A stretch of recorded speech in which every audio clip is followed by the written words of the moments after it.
technologies and inventions from Burkina Faso.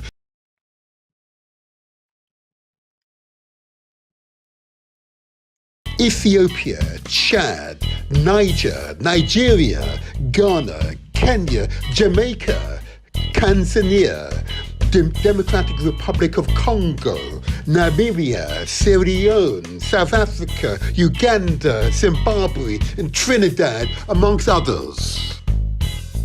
How to achieve Africa's future technologies and inventions. Technology is crucial in the 21st century due to its profound impact on virtually every aspect of modern life. Here are some key reasons why technology is important today. Technology enables instant communication across the globe through emails, video conferencing, and social media platforms. Advanced tools like artificial intelligence, AI, and machine learning accelerate scientific discoveries and product development. Smart home systems, online shopping, and digital entertainment have transformed how people live and work. Emerging technologies like blockchain, AI, and renewable energy create new industries and job opportunities. Automation and data analytics improve productivities and reduces costs in various sectors. E-learning platforms, digital libraries, virtual classrooms make education more accessible and inclusive. The internet democratizes access to knowledge, empowering individuals to make informed decisions. Green technologies such as solar panels and electric vehicles support environmentally friendly practices. Assistive technologies help individuals with disabilities lead more independent lives. Technologies like satellite imaging and predictive analytics aid in disaster preparedness and response. Advancement in technology are enabling humanity to explore and potentially colonize other planets. The technology sector is estimated to be worth more than $50 trillion by 2030. How to achieve Africa's future technologies and inventions. Burkina Faso. BurkinaSat-1 project. The country has embarked on constructing its first Earth observation nanosatellite, BurkinaSat-1, led by Professor Frédéric Otto of Norbert Zongo University in Burkina Faso. This satellite aims to enhance remote sensing capabilities for disaster prevention, agricultural monitoring, and research. The project signifies a commitment to advancing technological innovation and self-reliance in space technology. How to achieve Africa's future technologies and inventions. Nigeria. Iroko TV, founded by Jason Nyoko. Iroko TV is a popular Nigerian video on-demand platform that offers Nollywood films to a global audience. It has been pivotal in boosting the international visibility of Nigerian cinema. How to achieve Africa's future technologies and inventions. Ghana. The CardioPad. Created by Dr. Arthur Zhang, the CardioPad is a portable touchscreen-enabled medical device for remote heart disease diagnosis. It enables healthcare workers to send electrocardiograms, EKGs, from rural areas to doctors for analysis, improving healthcare delivery in remote areas. How to achieve Africa's future technologies and inventions. Jamaica. Professor Charles Grant and the University of West Indies Monash team. Amidst the COVID-19 pandemic, Jamaican engineers and scientists at the University of West Indies, led by Professor Grant, developed a low-cost ventilator to assist in respiratory care for patients. Busybody CIC. Emily Mendes is a UK-based project management expert and entrepreneur. She's passionate about culture, new technologies, and what both these things can bring to people's lives. One of her aims is to always ensure busybodies engages young, bright minds with innovative activities, with options and opportunities to attend exciting, groundbreaking events. As a CIC that works with children aged between 6 and 16 and young adults who would otherwise have minimal access to digital technology and creative learning outside their school education, the organisation aims to facilitate social inclusion in a multicultural society through visual arts and digital texts. Emily sees exciting times ahead where science, technology, engineering, art and math education and 3D tech innovation means you can choose to be who you want to be and gain a bright new future. Busybody CIC, Emily Mendes, founder and chief executive. African proverb: it takes a village to raise a child. Now listen to our children speaking their truth. From sketching, from designing to making, this is my wearable land. No matter what your gender is, your ethnicity, your background, you just feel like you're equal. Do what you want to do, don't do what society tells you to do, because you're not gonna feel happy in the world if you do what society tells you to do. And remember just to love yourself. Busybody CIC to contact Emily Mendes, founder, CEO. Email info@busybodies.co.uk or in the UK call 07445 237 296. International is +44, removing the first zero. If you are a guardian, a parent, a teacher, an educator, reach out to Emily Mendes. If you are a potential student between 6 and 16, reach out to Emily Mendes. Together, we can make the difference. The Motivator Show. The internet's most inspirational podcast. Every Saturday morning from 8 to 10 a.m. How to achieve Africa's future technologies and inventions from Burkina Faso, Ethiopia, Chad, Niger, Nigeria, Ghana, Kenya, Jamaica, Tanzania, Democratic Republic of Congo, Namibia, Sierra Leone, South Africa, Uganda, Zimbabwe, and Trinidad, amongst others. How to achieve Africa's future technologies and inventions. Technology is crucial in the 21st century due to its profound impact on virtually every aspect of modern life. Here are some key reasons why technology is important today. Technology enables instant communication across the globe through emails, video conferencing and social media platforms. Advanced tools like artificial intelligence, AI, and machine learning accelerate scientific discoveries and product development. Smart home systems, online shopping, and digital entertainment have transformed how people live and work. Emerging technologies like blockchain, AI, and renewable energy create new industries and job opportunities. Automation and data analytics improve productivities and reduces costs in various sectors.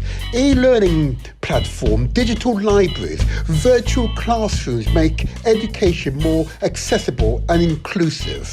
The internet democratizes access to knowledge, empowering individuals to make informed decisions. Green technologies such as solar panels and electric vehicles support environmentally friendly practices. Assistive technologies help individuals with disabilities lead more independent lives. Technologies like satellite imaging and predictive analytics aid in disaster preparedness and response. Advancement in technology are enabling humanity to explore and potentially colonize other planets. The technology sector is estimated to be worth more than $50 trillion by 2030. How to achieve Africa's future technologies and inventions. Burkina Faso. BurkinaSat 1 project. The country has embarked on constructing its first Earth observation nano-satellite, BurkinaSat 1, led by Professor Frédéric Otto of Norbert Zongo University in Burkina Faso. This satellite aims to enhance remote sensing capabilities for disaster prevention, agricultural monitoring, and research. The project signifies a commitment to advancing technological innovation and self-reliance in space technology. How to achieve Africa's future technologies and inventions. Nigeria. Iroko TV, founded by Jason Nyoko. Iroko TV is a popular Nigerian video on demand platform that offers Nollywood films to a global audience. It has been pivotal in boosting the international visibility of Nigerian cinema. How to achieve Africa's future technologies and inventions. Ghana. The Cardiopad. Created by Dr. Arthur Zhang, the Cardiopad is a portable touchscreen-enabled medical device for remote heart disease diagnosis. It enables healthcare workers to send electrocardiograms, EKGs, from rural areas to doctors for analysis, improving healthcare delivery in remote areas. How to achieve Africa's future technologies and inventions. Jamaica. Professor Charles Grant and the University of West Indies Monash team. Amidst the COVID-19 pandemic, Jamaican engineers and scientists at the University of West Indies, led by Professor Grant, developed a low-cost ventilator to assist in respiratory care for patients. Busybody CIC. Emily Mendes is a UK-based project management expert and entrepreneur. She's passionate about culture, new technologies, and what both these things can bring to people's lives.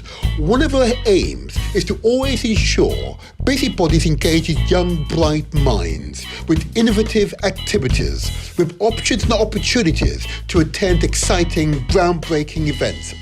As a CIC that works with children aged between 6 and 16 and young adults who would otherwise have minimal access to digital technology and creative learning outside their school education, the organisation aims to facilitate social inclusion in a multicultural society through visual arts and digital texts. Emily sees exciting times ahead where science, technology, engineering, art and math education and 3D tech innovation means you can choose to be who you want to be and gain a bright new future. Busybody CIC, Emily Mendy, founder and chief executive. African proverb, it takes a village to raise a child. Now listen to our children speaking their truth. From sketching, from designing to making, this is my robot lab. No matter what your gender is, your ethnicity, your background, you just feel like you're equal. Do what you want to do, don't do what society tells you to do, because you're not gonna feel happy in the world if you do what society tells you to do. And remember just to love yourself. Busybody CIC to contact Emily Mendy, founder, CEO. Email info@busybodies.co.uk or in the UK call 07445 237 296. International is +44, removing the first zero. If you are a guardian, a parent, a teacher, an educator, reach out to Emily Mendy. If you are a potential student between 6 and 16, reach out to Emily Mendy. Together, we can make the difference. The Motivator Show. The internet's most inspirational podcast. Every Saturday morning from 8 to 10 a.m. How to achieve Africa's future technologies and inventions from Burkina Faso, Ethiopia, Chad, Niger, Nigeria, Ghana, Kenya, Jamaica, Tanzania, Democratic Republic of Congo, Namibia, Sierra Leone, South Africa, Uganda, Zimbabwe, and Trinidad, amongst others. How to achieve Africa's future technologies and inventions. Technology is crucial in the 21st century due to its profound impact on virtually every aspect of modern life. Here are some key reasons why technology is important today. Technology enables instant communication across the globe through emails, video conferencing, and social media platforms. Advanced tools like artificial intelligence, AI, and machine learning accelerate scientific discoveries and product development. Smart home systems, online shopping, and digital entertainment have transformed how people live and work. Emerging technologies like blockchain, AI, and renewable energy create new industries and job opportunities.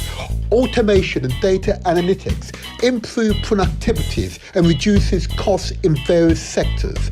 E-learning platforms, digital libraries, virtual classrooms make education more accessible and inclusive. The internet democratizes access to knowledge, empowering individuals to make informed decisions. Green technologies such as solar panels and electric vehicles support environmentally friendly practices. Assistive technologies help individuals with disabilities lead more independent lives. Technologies like satellite imaging and predictive analytics aid in disaster preparedness and response. Advancement in technology are enabling humanity to explore and potentially colonize other planets. The technology sector is estimated to be worth more than $50 trillion by 2030. How to achieve Africa's future technologies and inventions. Burkina Faso. BurkinaSat 1 project. The country has embarked on constructing its first Earth observation nano-satellite, BurkinaSat 1, led by Professor Frédéric Otto of Norbert Zongo University in Burkina Faso. This satellite aims to enhance remote sensing capabilities for disaster prevention, agricultural monitoring, and research. The project signifies a commitment to advancing technological innovation and self-reliance in space technology. How to achieve Africa's future technologies and inventions. Nigeria. Iroko TV, founded by Jason Nyoko. Iroko TV is a popular Nigerian video on demand platform that offers Nollywood films to a global audience. It has been pivotal in boosting the international visibility of Nigerian cinema. How to achieve Africa's future technologies and inventions. Ghana. The Cardiopad. Created by Dr. Arthur Zhang, The Cardio Pack is a portable touchscreen-enabled medical device for remote heart disease diagnosis. It enables healthcare workers to send electrocardiogram (EKGs) from rural areas to doctors for analysis, improving healthcare delivery in remote areas. How to achieve Africa's future technologies and inventions. Jamaica. Professor Charles Grant and the University of West Indies Mona's team. Amidst the COVID-19 pandemic, Jamaican engineers and scientists at the University of West Indies, led by Professor Grant, developed a low-cost ventilator to assist in respiratory care for patients. Busybody CIC. Emily Mendes is a UK-based project management expert and entrepreneur. She's passionate about culture, new technologies, and what both these things can bring to people's lives. One of her aims is to always ensure busybodies engages young, bright minds with innovative activities, with options and opportunities to attend exciting, groundbreaking events. As a CIC that works with children aged between 6 and 16 and young adults who would otherwise have minimal access to digital technology and creative learning outside their school education, the organisation aims to facilitate social inclusion in a multicultural society through visual arts and digital text. Emily sees exciting times ahead where science, technology, engineering, art and math education and 3D tech innovation means you can choose to be who you want to be and gain a bright new future. Oh, yes, a bright new future. This is the motivator. This is where we translate our words into action. And where success is ours for the taking. Oh yes, it's a state of mind. It's an intent. Yep, it's a determination. It is us. It is you. You will make the difference. How are you feeling, people? How are you feeling? Because I'm feeling fantastic. I've been for my run. I feel so reinvigorated. Oh yeah. Oh yeah. Oh yeah. I'm going to go right into this one because this is going to be another inspirational podcast. And before I begin, I want to give a thumbs up to my guest of the last podcast. They were truly inspirational. Okay. And if you had any doubt about the future, they should have been dispelled. And this podcast will enable you to further dispel doubts about the future, about your future, your family's future, the wider community's future, indeed the world's future. Because working together is strength. That's where we find our strength. Unity is strength, and anything, therefore, is possible. It is a state of mind, a state of mind. This is the Motivator Show. This is where we translate our words into action because success is ours for the taking. Oh yeah. Oh yeah, without a shadow of a doubt. And I'm going to move right into this podcast because it's going to be truly inspirational. I've got lined up some inspirational guests who just blow your socks off, if I may say so. They will set the future right for you. And they'll give you good reasons why you need to be optimistic for the future. But you have to do some work for it. Yep. You've got to prepare the young, to prepare yourself, both physically, mentally, spiritually, for the future. You're going to have to do some work.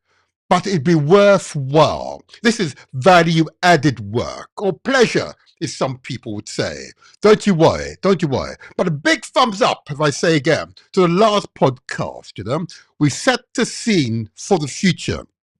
And without a doubt, those of you who did not watch the last podcast, shame on you. I'll put a link in the if you're on YouTube or Facebook, I'll put a link to the last podcast. I want you to watch it, okay? Of course, the true Ethiopia and Burkina Faso, okay? Our guests were truly inspirational. I want to give a big thumbs up to Russ Paulus Hushing, okay? I'm going to give a big thumbs up to Priest Kelly, who provided us with some really useful, basic reasons why unity is strength. Yeah? Unity is strength, and also provided some spiritual foundation upon which that unity should be founded. Oh yeah, oh yeah. If we are moving forward. We're an unstoppable train. No matter what anyone said, we're an unstoppable train. And if the tracks appear to be bent or broken, we'll start flying. Yes, we'll start flying. Yep, we can fly over the tracks, over the mountains, but we're moving forward. We're an unstoppable force. We're moving forward. Oh yeah, oh yeah, oh yeah. And I want to thank those of you who watched the last podcast and have also subscribed and passed on these messages to your family, your network, your wider communities, and ensured that it was one of the most successful podcasts we've had so far. Let this one be even more successful, and I'll give you good reasons why. I'm now going to move into that other section where I give a few announcements and then give you the lifestyle messages. All important lifestyle messages. Many of you be aware that we are indeed socially conscious. We're not alone, you know? We're not lone rangers, okay? Therefore, we need to be aware of what's happening around us, okay? And there are a few issues I like to recite because they are important issues, because they impact all the communities, okay? And one such issue I want to bring to your attention, of course, is an event that occurred right at the beginning of the so-called hurricane season in the Caribbean. And it was an unusual hurricane right at the very beginning of the hurricane season. And that's back in September, October time. Okay. It was unusual because it was a Category 5 hurricane. In other words, over 100 miles an hour. Okay. The consequence of that Category 5 hurricane was its devastating impact on islands in the Caribbean, particularly Grenada and Jamaica. Okay. It was and remains devastating for some people, some communities, yeah, and they are still suffering today. It is therefore incumbent upon us, those of us who are able to give support, to do so.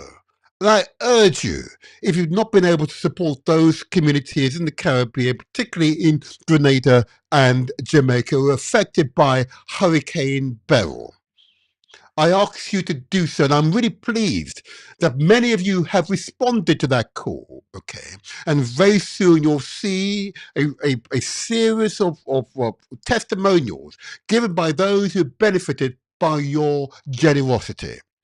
But it still continues. There's still communities, still people, still schools, still public buildings that remain devastated till this day.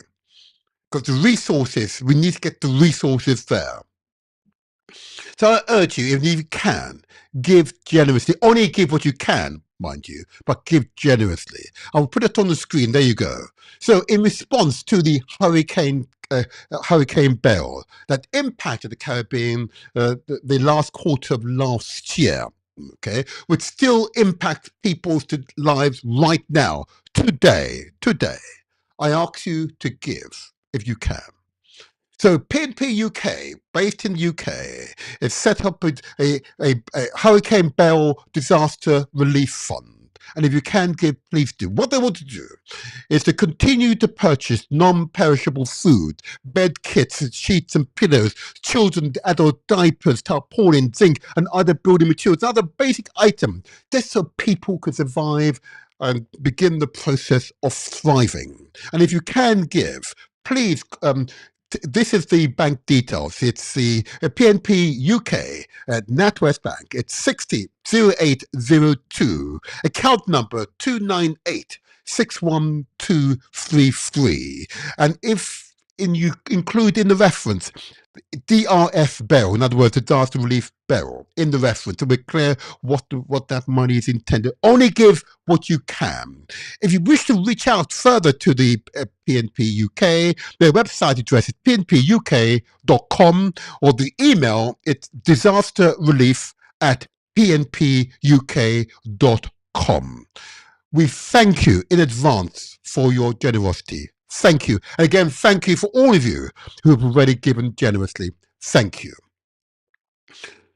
Second announcement I want to give, and of course, another one of the scandals here in Britain. I'll put it up on the screen. Those of you who are affected by the Windrush scandal, okay, we ask that you do not suffer in silence, okay, that you seek out the support that you justly deserve, because there are many members of the communities who are working hard to protect your interest right now, where, as you know, we've had a series of episodes here on the Motivator Show, particularly with Anthony Brown, who is campaigning and working hard with others to seek out and obtain a Windrush Act to protect in law those who are affected by the Windrush scandal. But you need support. I say again, you need support. Do not suffer in silence. So contact the Windrush Legal Advice Clinic. You remember we had those wonderful legal beagles here in the studio. In fact, I need to talk to them in the coming days and strongs. But they're based at 58 Bank Street, West Midlands. That's WV148PD. The email address is info@windrushlegaladviceclinic.com. Telephone number during the daytime office hours 01902 382 542. I commend the Windrush Legal Advice Clinic to you. And again, those of you who wish to support the Windrush Act campaign, further details will be placed here on the Motivator Show in the not too distant future. How you can contact, in fact, if I've got it here, have I got it handy there? There you go. I've got it here. There you are. Yeah. So we're calling for a Windrush Act. Okay. And there you are, Anthony Brown. And if you wish to go to his website, it's www.wdlegal.co.uk. And you can therefore make direct contact with Anthony Brown, an outstanding human being, full of compassion, totally dedicated to the cause. He himself is a Windrush survivor. Well done, Anthony. Keep up the good work. And all of you in the Windrush National Organisation who've been working to support those who are seeking compensation under the scheme. And I know this new government will respond positively. Long may that continue. Praise be, praise be, praise be.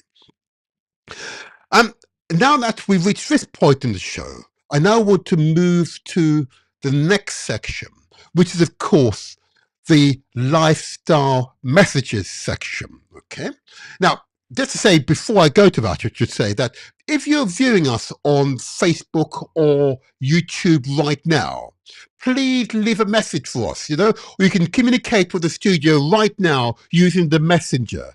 Love to hear your comments. I read them. I may even read a few of them out during the podcast. But I'd love to see those messages. Thank you in advance. I put my thumbs up to you. There you are. There's the digital thumb going up as well. Thank you. Always appreciate your messages. And if you are viewing us, please, if you haven't subscribed, we want to achieve 100,000 new subscribers to this channel on YouTube. Please support our effort to achieve 100,000 new subscribers. It's free. It's free. And don't forget to leave a comment or press the notification bell so you'll receive advanced notification of the topics of each of these podcasts. It does help us out a great deal and tells the YouTube algorithm that this is a popular podcast and therefore spreads the word to its over hundreds of millions of subscribers to the YouTube platform. Thank you. Thank you for your support in advance. And now I want to move to the lifestyle messages.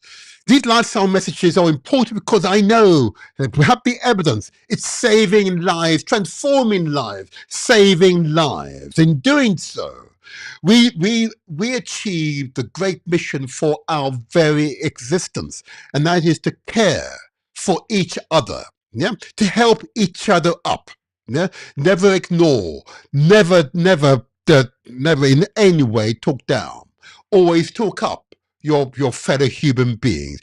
It doesn't matter the ethnicity. We always talk up our fellow human beings. Long may that continue. But these lifestyle messages are important. They serve to save lives, to transform lives, to make lives far more meaningful, so you can live long, healthy lives, well into your 90s and 100s, because you've taken care of your lives, okay? Taking care of your health, both physical, mental, spiritual, is an important part of who we are as human beings. So listen carefully, because you choose a healthy lifestyle. The Motivator Show, the internet's most inspirational podcast. Every Saturday morning from 8 to 10 a.m. I choose a healthy lifestyle. I will relax, when possible, attend a spa. I will eat healthy food and drink appropriate amount of water each day. I will exercise and maintain fitness. I will not be afraid of doctors and seek out medical examination when I need it. I will promote good mental health because it's important to me. I deserve to be happy. London is United Kingdom's capital city. It is amongst the most cosmopolitan in the world. It possesses all possible extremes, including in wealth, cultural and religious diversities. The main causes of illness and premature death in London, like the rest of the United Kingdom, are coronary heart disease, strokes, cancers and respiratory diseases. Other key health challenges in London include tuberculosis, issues relating to sexual health, including HIV/AIDS, mental health, and drug and alcohol misuse. It is likely that these issues and diabetes and obesity will continue to be priorities over the next 10 years. As London's diverse population increases, there's also likely to be an increase in diseases which are more prevalent in some black and ethnic minority communities, such as high blood pressure and renal diseases. I choose a healthy lifestyle. I will relax, when possible, attend a spa. I will eat healthy food and drink appropriate amount of water each day. I will exercise and maintain fitness. I will not be afraid of doctors and seek out medical examination when I need it. I will promote good mental health because it's important to me. I deserve to be happy. London currently has high levels of health inequalities, with unacceptable variations in infant mortality and life expectancy across the capital. Tackling these issues is likely to remain a key challenge over the next 10 years.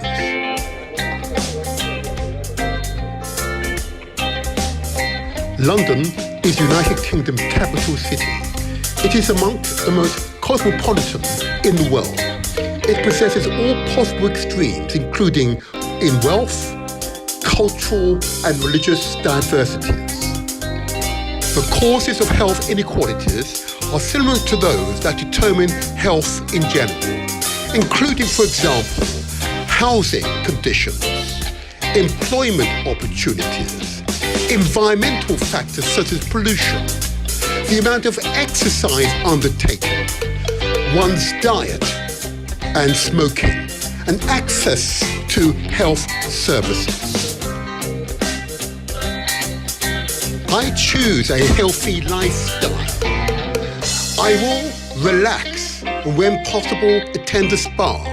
I will eat healthy food and drink appropriate amount of water each day. I will exercise and maintain fitness.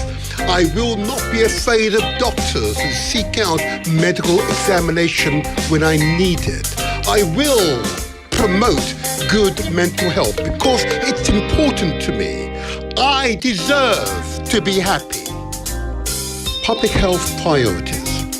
Life expectancy is stalling and health inequalities are widening. After a century of increases, the decades prior to COVID-19 pandemic saw improvement in life expectancy amongst the UK population stall. For some, these improvements went into reverse. Between 2010 and 2012 and 2016 and 2018, life expectancy among women living in the most deprived 10% of areas of England fell, with the largest increases in the northeast. The diseases now most prevalent within the communities include diabetes, high blood pressure, heart conditions, cardiovascular diseases, lung disease, cancers, and obesity.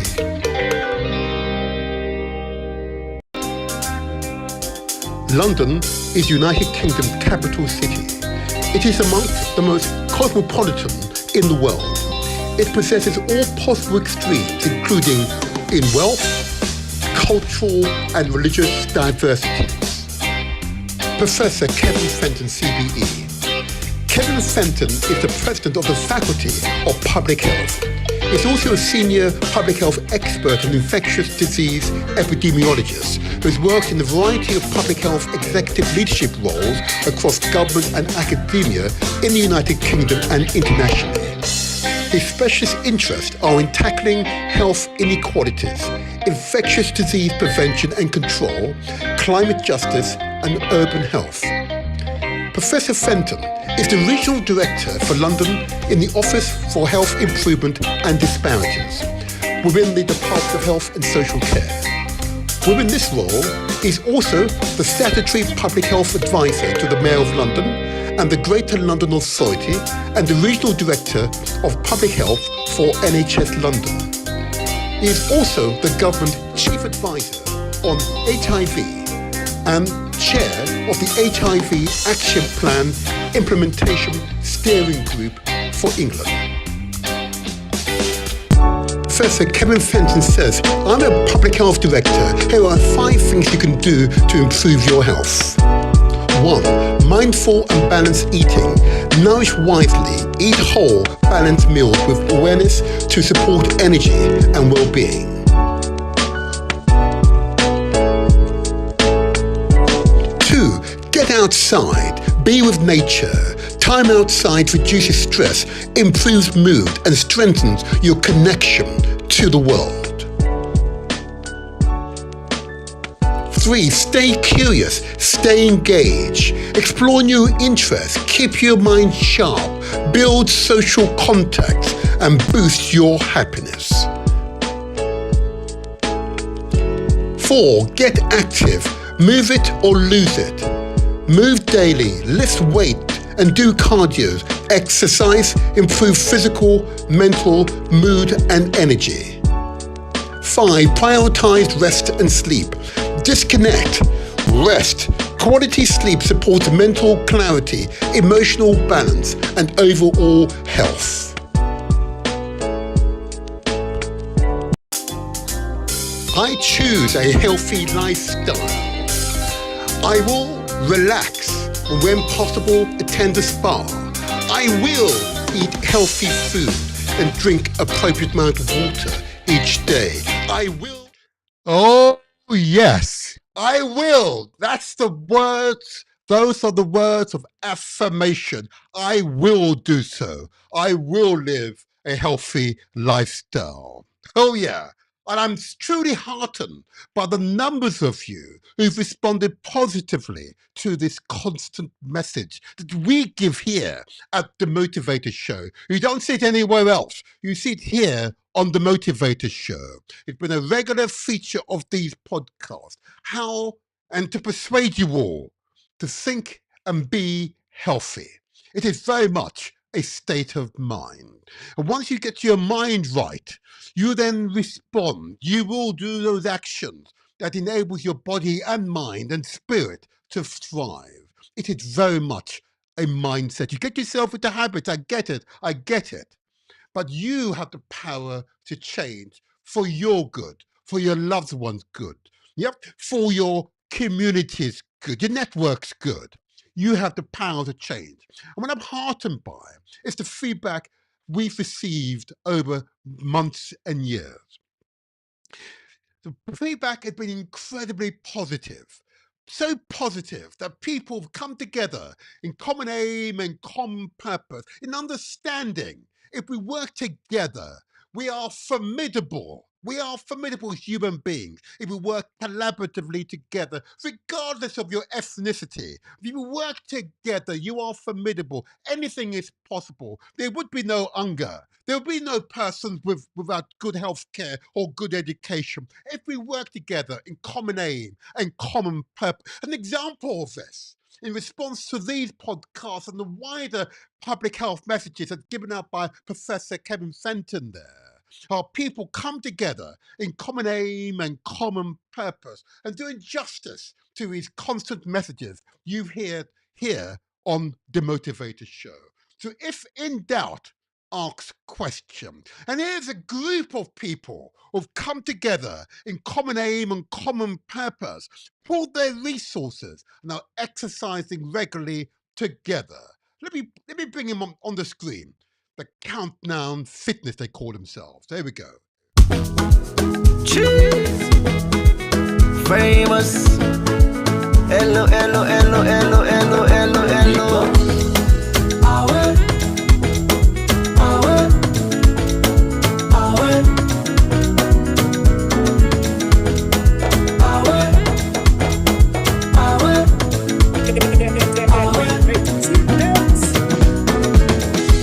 You get one life on leave, me self get one life on leave. Why we no go use am gladdy and enjoy the time. Palava no dey finish. Oh yeah. Time me no dey wait nobody. Now why I dey try for always get am nice every day and night. This one way we all fend we safe, now nobody own. You want to eat with you much we go down you belly now you young. And the balance where you go die left now all the money young. So why for the greedy you say for? Now the motor car where you let buy 'em.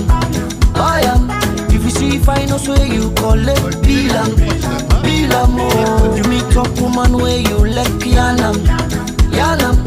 And if you let the man na for keep 'em. Want them oh. The food where you feel for eat na for eat 'em. That fine the pound where you let na for buy 'em. And tie 'em oh. And if you baby love you back love 'em. But if you love them all now you not for left 'em. Want them oh. Cause nobody know waiting tomorrow all. So every day of my life till old, I fasting enjoyment stay go. Now for land for care for yourself. Nobody love you past yourself. All man they fed for yourself oh. Now why I know they allowed with the other man they pan take me peace away. Me joy away, me smile away. Oh no, make the body take you peace away. Me joy away, me smile away. Oh no, alright. Every day. I see they also they work for the pay. They like boku on a small you catch. Land for the loose body 110. No to money, no to gently. No money make butter man. As long as you get 18 you they eat. Land for the loose body 110. This one way we all fend we safe. Now nobody own. You want to eat with you much we go down you belly now you young. And the balance where you go die left now all the money on. So why for the greedy you say for? Now the motor car where you let buy 'em.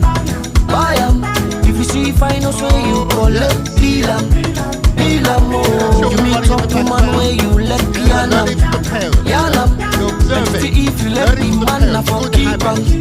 One time more. The food where you feel for eat some for eat some. Eat some. That fine la power you let me for buy em. Entire home. And if you baby love you back love em. Love em. But if you love them all now you not forever. One time more. Cause nobody know what's in tomorrow all. So every day of my life tear all. I fasting enjoyment stay go. Now for land for care for yourself. Nobody love you pass you yourself. All man they fed for yourself. Now why I know they allowed with the other man they can't take me peace away. Me joy away. Me smile away. Oh no no. No make nobody take your peace away. Me joy away. Me smile away. Oh no no.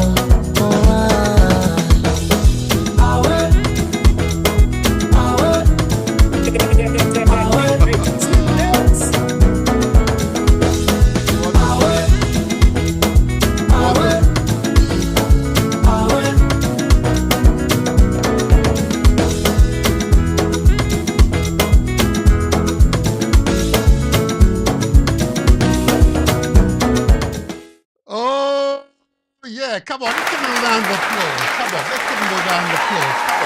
Come on. Give a louder applause. They come together in common aim and common purpose. Yeah, oh, there you are. Got the pyrotechnics there. Oh my gosh, come on. Yes, give them a round of applause. That's what we need to do. Keep it up, keep it up. Yeah, even more of it. Oh, I've even got the police there. Common aim and common purpose. Making all the difference. Making all the difference. That's what you need to do. In your communities, in your location, come together, common aim and common purpose, exercise together, pool your resources, hire a hall, purchase a building if you like, just so you can exercise, dedicated to improving your general health and well-being. It is possible. It just takes a mindset, an intention for personal improvement. It will happen. And they've come together and they demonstrated it can happen. A big thumbs up to those who are members of the Countdown organization here in South London. Well done, well done, well done. But in doing so, and demonstrating why this podcast is called The Motivator Show, where we come together and we translate our words into action. Because success is ours for the taking. Yes, it's a mindset, but it takes some work. You've got to make that conscious decision for change. Okay, make that constant and consistent decision for change. Not a 5-minute exercise experience. You know, you say it once. 5 minutes later, you do something the exact opposite. It has to be consistent. And if in doubt, speak to others, join with them, so you can be a consistent achiever, personal achiever. Oh yeah. All righty. I'm really pleased that that's remained an integral part of these podcasts. As I said, it's saving lives. It is saving lives. And I'm so encouraged by them. Whenever I meet them and speak to them, they truly inspire. In fact, if you live in South London, okay, here we go. That's the one, maybe not the one, is it? Not the one. Well, that's one of their addresses. In fact, we put the other one up for you. Here we are, this one up. There you are, that's the right one, I think. There we go. If you live in South London, yeah, and particularly if you live in Southwark here in South London, and you want to reach out to them, you want to go along to their exercise session, Countdown Health and Wellbeing, they call themselves now, from 6:30 to 8 p.m. every Monday evening.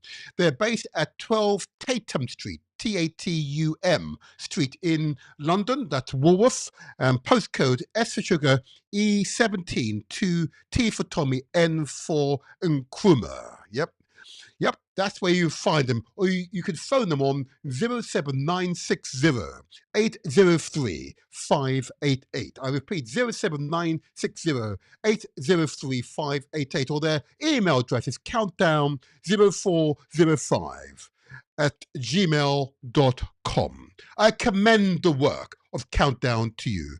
A long may continue as such. There we go. Let me take this off now, then. Thank you. There you are. I'm not sure what has to come up now. There you are. Long may their work continue. Well done, Countdown. Well done. All of you, you've responded. That's it. You want better for yourself, for your children, and of course, your wider networks and so on. All human beings need to do so. All human beings need to do so. Now, we now begin to approach that time for the inspirational podcast. Okay. About 5-6 minutes' time, my guest will be here. But I want to set the scene.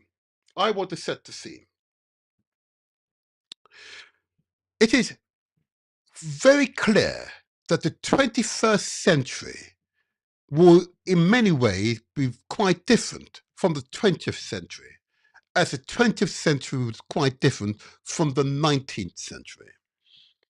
And whilst we still have far too many people in this century who starve, who are starving, who don't have good education, access to good education facilities, or don't have access to good healthcare facilities, or living in environments that are threatened by climate change as a result of action, particularly by Western countries, both in Europe and the Americas and some countries in the Far East.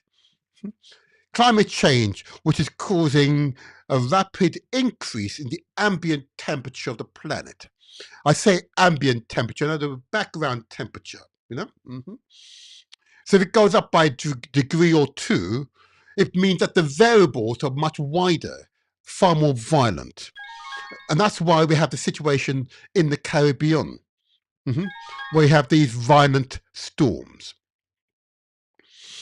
But for certain parts of the world, such as Africa and the Caribbean, it's really taken advantage of this change environment, this technological revolution which is underway. This technological revolution will transform the world, is transforming the world, and has the opportunity to transform the so-called southern states of the world, the southern hemisphere, to which much of Africa is remaining. Okay. And in doing so, we transform the health and well-being, the economic prospect for all of humanity. And for this reason, today want to look at this technological revolution and how you all can benefit. In fact, I'm going to bring my guest into the studio now, because they will set the tone, set the scene for you as to how you can make the difference. And in doing so, you transform the lives of your children, your nieces, your nephews, your grandchildren, your wider network, your societies, your countries as well. And in doing so, you create a better world for all of humanity. But it begins with the individual making that individual decision. Okay, I know it's going to be tough for some of you. Anyway, let me bring my guest in and get this show on the road. Let's see if we can get him in first time. It'd be nice, wouldn't it? There we go. Let's see if I can get my initial guest in. Oh, one of my guests is here. Oh, God. The African beauty is here. So let me now bring the other one in. Bring the other one in. Can I get him into this side? Let's see if this works. The other one is muted, and I've got a blank screen. That's why practice is Hello, so good. I'm here. Oh, he's there. I'm here. Oh, I can hear your voice. I'm here. What's happened to your screen? I'm here, definitely. Okay. Hold on. Oh, okay. Hold on. There you are. Well, why is he? He's sorted himself out. Okay, I think we can see him. You're not quite centered on the screen. If you could see what we're looking at here, you're off screen slightly. If we could get you in the center of our screen. Whilst he's sorted himself out, he's more than capable. I'm going to turn to the wonderful African woman we have before us. Good morning.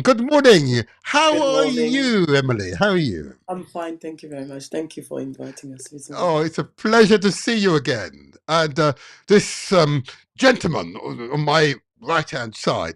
Good morning to you, sir. How are you there, Graham? How are you? Oh, no, you're muted. You are muted now. You are muted. Oh, say again. Right, can you hear me? We can now. Yes, there you Can you are. hear me? We can. Oh, Yes. Wonderful. Slight delay, but it is well. First of all, thank both of you for joining us this morning. Okay. This is the Motivator Show. This is where we translate our words into action. And where success is ours for the taking. And you are our success. And you become apparent to our audience momentarily. So, before I begin, I'm going to ask you both to introduce yourself. So, I'm going to go with the ladies first. Emily, I know you. But I want the audience to get to know you. I just want you to say, just give your name, the organization. But I'm also going to ask you, can you share with us a person or persons who've inspired you and made you the woman you are today? Just so we can get to know you. Just give your name, organization, and just share with us a person or persons who've inspired you to make you the woman you are today. Go ahead, after you. So, good morning, everyone. My name is Emily Mendy. I'm the Mhm. founder of Busybody CIC. So, it's a local organization in South Africa, actually. Support young people and families to embed STEM, science, technology, STEAM, engineering, art, and math in their lives. Mhm. So, I started this project by simply teaching French through art in my Mhm. community, and then I had the honor to meet this gentleman that is part of his podcast, so Graham, to actually believe in me and access Mhm. opportunities that I didn't know that I could access, and also. Ooh. So Graham is part of that pool of people that believed in me. And trust me, Mhm. I'm not an easy person to work with. First, I'm a woman, so I'm always right. Oh. So the first and person really that believed that really inspired me is my mother. So we always have Oh, that figure, and also my baby, dad, of course. baby. But one thing that my mom said to me when I arrived in the UK, I said, I think it's very difficult, so I'm going to actually maybe come back. She said, wow, do you think it's easy for everyone to migrate? If I would have said this a couple of years ago, you don't know where your situation would have been. Mhm. And then another person that passed away that actually showed me the way that I was actually in the right path is Sir Ken Robinson. He'd, Ooh. he wrote, I mean, he's got a video called School How School Kills Creativity. So I'm not saying schools kill Mhm. creativity or anything, but when you listen of the story that he's sharing in there, Mhm. actually, no matter what your abilities are, you actually have a skill in you that just need to be digged out. Absolutely. Oh, I love that. Beautifully articulated. Beautifully. Thank you. I'm inspired already. And, and it's Thank interesting. Your mother, your father, and the gentleman we have with us. It's not often a guest who is able to point to the other guest as being a source of inspiration. Hey, Graham. Hey, she's kind of said it for you now. I'm going to ask you, Graham. I'm going to ask you to introduce yourself. Just say the name, the organization, and indeed, the person or persons who's inspired you to make you the man you are today before us. Graham, over to you. Well, my name is Graham. I'm a digital strategist consultant by Mhm. profession. Uh, Convoluted, but sort of encapsulates most of what I do.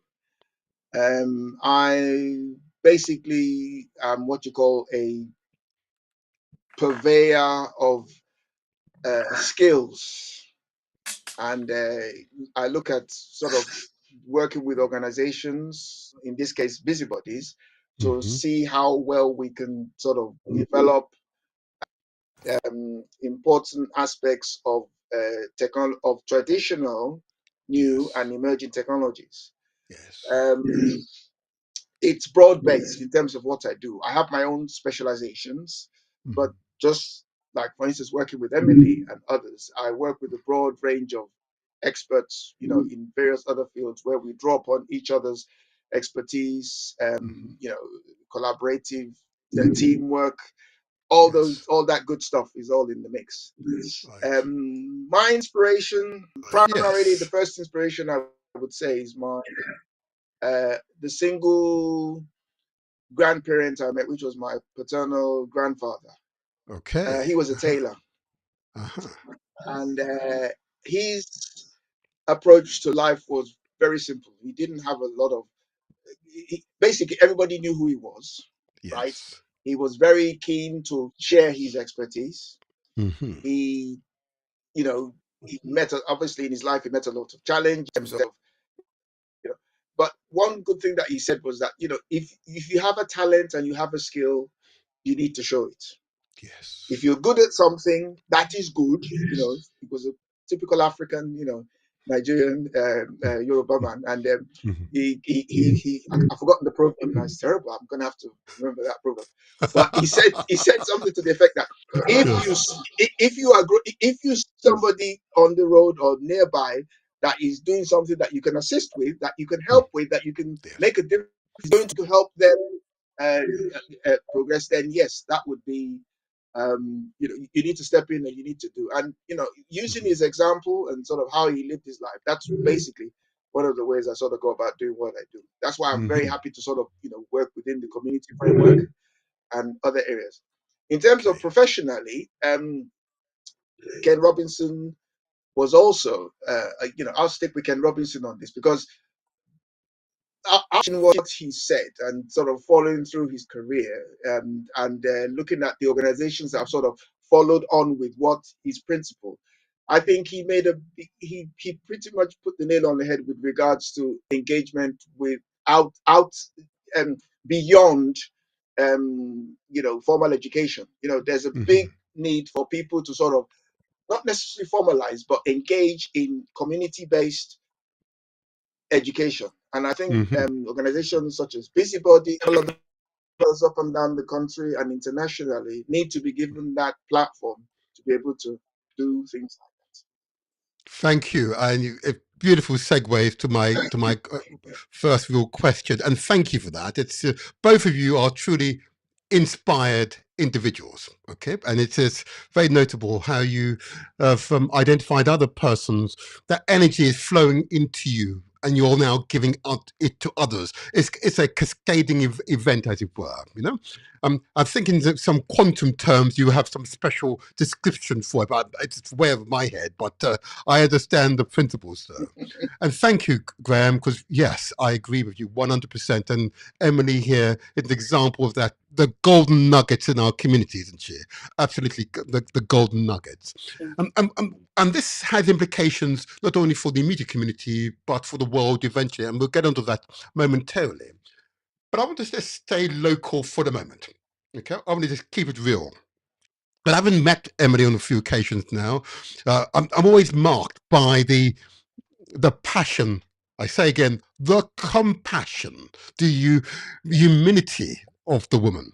I'm always struck by that, Oh, my dear. And I meet many people, let me show you. Yeah, let me tell you.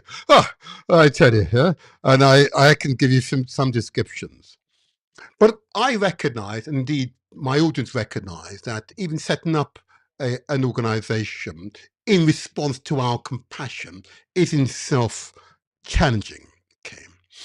But Emily, if I just come to you first of all, what are the principal reasons for setting up Busy Bees? Just give us the principles rather than the experience, as it were. Give us the base principles. You've alluded to at least one or two of them already, but let's give us maybe 3 or 4 of your base principles for setting up Busy Bees.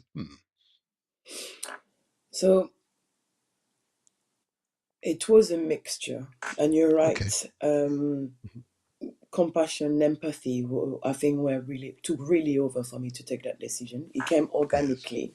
Yes. So one of the first reasons to set up Busybodies. Yes, Busybody indeed. Those Busy Bees. We get that all the time. We get that all the time. Yeah. It's very common to have a lot of companies called Busy Bees. Trust me. Yes. Was actually my son. So I moved into an area where actually nothing. So I came from two different wards, actually two different wards where I live, where actually everything was walking distance activities for young children from toddler's age to young adults, shops, different things, train, etc., schools. And then I moved into an area where actually it was very similar to a village, very beautiful, very unique, but actually kind of do not disturb, but also getting ready for a regeneration, a massive regeneration, which I Okay. went through. And the Yes. regeneration first is you don't know what you're going to lose and what you're going to gain.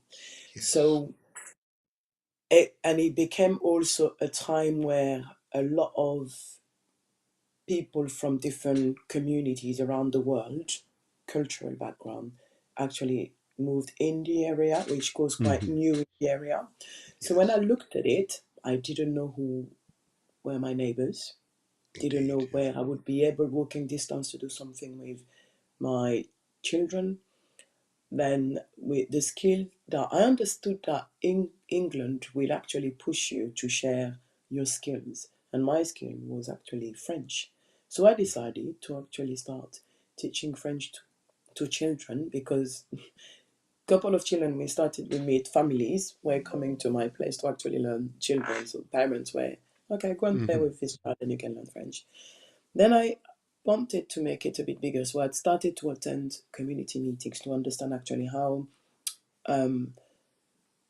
to understand the rules in England, we'll say, or in London. Integration is very important because you don't know how to move forward.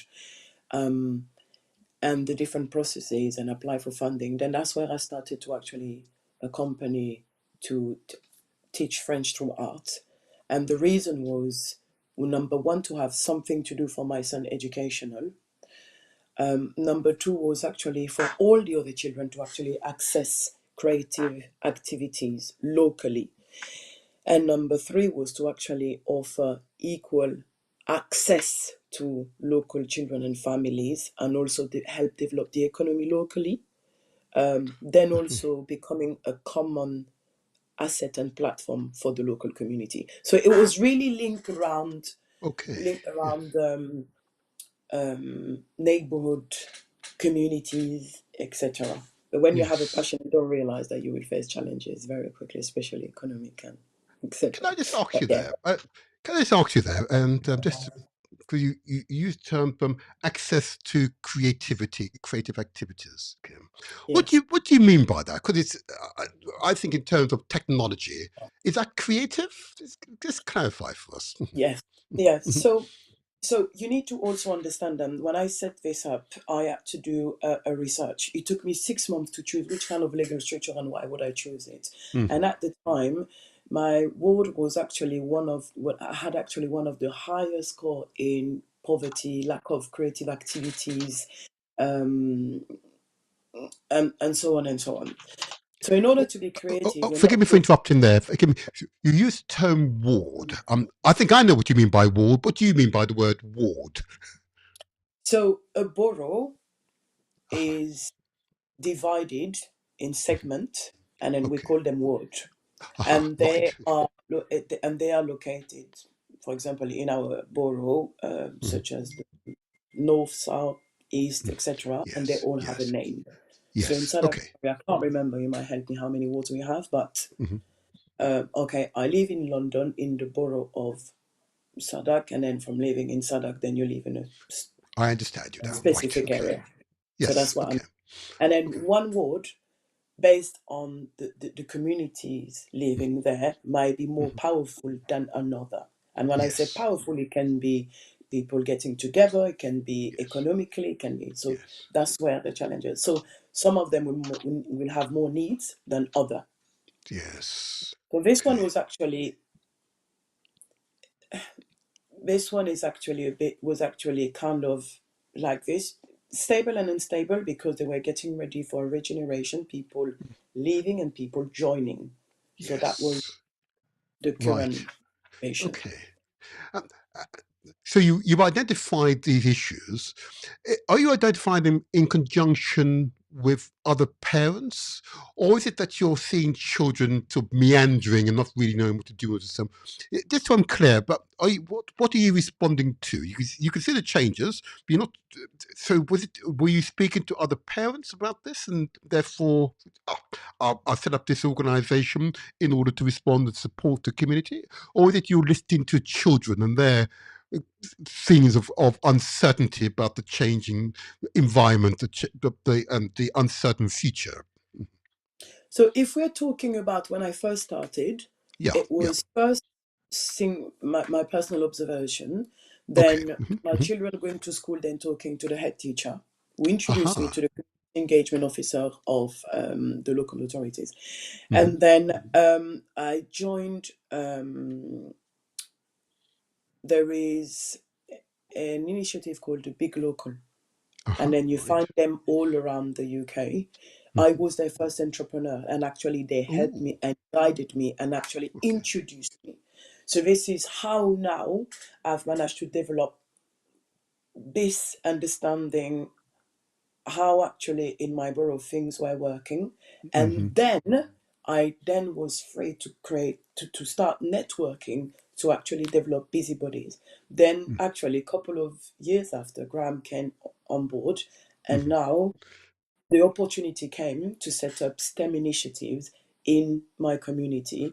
And now, Right. in order to move forward to make them bigger in the borough, in the city, nationally, but also internationally. Oh, hold on, Emily. Hold on a moment. Hold on there. Oh. You see, people like you and I make it sound easy. Okay. But I know the audience. I know the audience. And there's Graham smiling now. So I'm just slow down just a little bit because I understand that part of the story. But tell us, and I really have to ask this question: what challenges did you face setting up Busy Bodies? Okay, what were the challenges? And just give us a flavour of what you've had to overcome. She's So fast. we might need tissues and extra time, but okay, you have there is a thing that you need to understand is Yes. when you decide to be an entrepreneur and you Mm-hmm. have the ideas because you have a passion, it's Yes. actually wrong. You need to observe and understand actually what the community needs, and they need to be heard, especially when you do something to actually design a community or a space. And when I say community, I'm talking about globally. It's not only just where you are or etc. So we're talking Hold about on there, hold on there. Again, you say these nuggets as a matter of fact. Okay. You remember, we're going to take our audience with us. So I just want you to repeat what you said. You design it in response to the community's need. Let's clarify what you mean by that. Just so we're clear. okay. You design. First Yeah, go ahead. Yeah. was to have something for the children to do, something to do for the children. Right. Back Okay. then, when I started, it was only, I think it was Bowlers Academy, and they were doing football from the age of 12. I think Mm-hmm. London Bubble, Time and Talent, and maybe the Scout or Girl Guided. And I think that's it, if I'm right. Maybe I forgot Right. something, but forgive me if Okay. I. Yes. Yes. So when you think about it, beautiful area and not much interaction for the neighborhood. Yes. Okay. Okay. Go ahead. Yeah. Go ahead. Um, So that's a clear challenge, isn't it? A clear yeah, challenge you needed to overcome. Okay, go ahead. Forgive me for yeah. interrupting. Go ahead. Yeah. My actually first challenge is I'm better now, but strong language barrier. I wasn't speaking English at the time. Oh, really? You know? Ah, So I literally had to sit down. People, it's funny when you actually want to be part of something and people would say, I've never said this before, but people will talk and say things and I wouldn't understand and they will laugh and I will I will laugh just to make sure I'm oh, part of it. But it was yes. hard, but Hmm. sometimes you have to do things to make sure you are in it. And I remember Yes. one of the counselors saying to me, all right, what can I do for you? I said, don't need anything. What? I said, no, I need to understand what's going on first. So challenges were trying to focus, but I also needed to train myself. So in terms of citizenship and understand how actually and locally how things works, also Hmm. educationally, because I actually at the same time went to study to make sure Hmm. that I've got the right degree to do what I'm doing. I had to learn to do to design projects suitable for young people, understand that you had to do training, talk to an insurance, have an accountant, to one, becoming an entrepreneur, two, to put a project in place. And that Yes. project, now you now need to educate the community. But when I say the Yes. community, we've got funders, local authorities, families, children. That is something that's going to be very important for Yes. them in the future. How do you actually educate people that are impatient? And when I say impatient, it's because the our world driven by technology Yes. allows all of us to be impatient, Yes. to It does. actually learn Yes. something for tomorrow. Yes. So I had to learn it myself, and Graham will tell you that was very hard to teach me. but then but then how do you actually implement this in the community? How do you apply for funding? Because you can't sell something that people don't know what it is about. So Indeed. you have to actually do step by step. I became one of the service provider, and actually one of the first organization that was actually doing activities for young people during the Bermondsey Carnival, First of all, Bermondsey Festival, and festival. then Yes. Bermondsey Festival, yes. And then through the years, they actually grew the children's area, Mm-hmm. which every year I've been called and even asked to lead on. That was just before COVID, then back again, to actually design and help with the children's zone. So Mm-hmm. with the time, I've actually managed to, and thanks to families, because growing actually, I'm not sure if I'm still answering your question, but I'm You just going are. to go It's into. fine. It is fine. Okay, It is okay. well. It is well. No, see, I've then managed to actually create a platform to talk with mums. So when I say platform, is locally, I was getting on well with mums, and Mm-hmm. then they would spread the word of mouth. They would talk to me about challenges that they facing, and then the children as well. So it's a lot of dialogue and communication, really about Right. caring and how we can actually make it move forward, which we have Mm-hmm. actually created a motto, Absolutely. which is the language of care for young people, how Yes. to support families and children to move forward in STEM. And then it was to implement STEM in heart of communities, designed for the community, by the community. Can So, I just ask you to pause just there? So I don't want to give too much away just yet, but you've okay, you've perfectly no, it's beautiful, and I like that last comment. Graham, you agree with this? The language of care. As you said, it's so matter of factly. Eh, you could be a high priest now. High priestess. The language of care, the caring. Compassion for your fellow human beings. Regardless of their ethnicity, regardless of their religious affiliation, whether it be bigot or black or white, doesn't matter. The language of care. That's why I do these podcasts. She's got an MBA in it. She's got an Ooh. MBA. That was a thesis for that was a dissertation and thesis. Yes. Oh, So yep. So oh. I'm guessing she's going to take it to the doctorate level. So let's wait. Let's wait and see. Yes. You are right. She will take the doctorate level. Sorry, I'm a father, you see. Sorry, forgive me. Absolutely. I love that. The language of care. We might, if I had time, I want to explore that even further because there's some fundamental principles embedded in that statement, which we might have time later on to flesh out a bit more. But what I want to do, though, because you've so beautifully segued into my questions and make my life so much easier. What you're describing, of course, is that journey. You've described some of the challenges. You mentioned that, first of all, you wanted to create facilities for children. Yep. You needed to personally overcome the language barrier, which I'm fascinated by. So your original language is what? Is it French? Is it French? so first is from Senegal, and then second is French. French. Got you. Wow. So, and therefore, in order to make a difference here, you had to master the language as well as all the other responsibilities. My gosh, yeah. Okay. So therefore, you then went on to talk about and described you need to train yourself, self-training. You described self-training. You have to therefore alter your mindset and to be receptive enough to train. That plasticity of our brains. As we get older, it becomes more difficult. But yet, I know old you are, so I know that.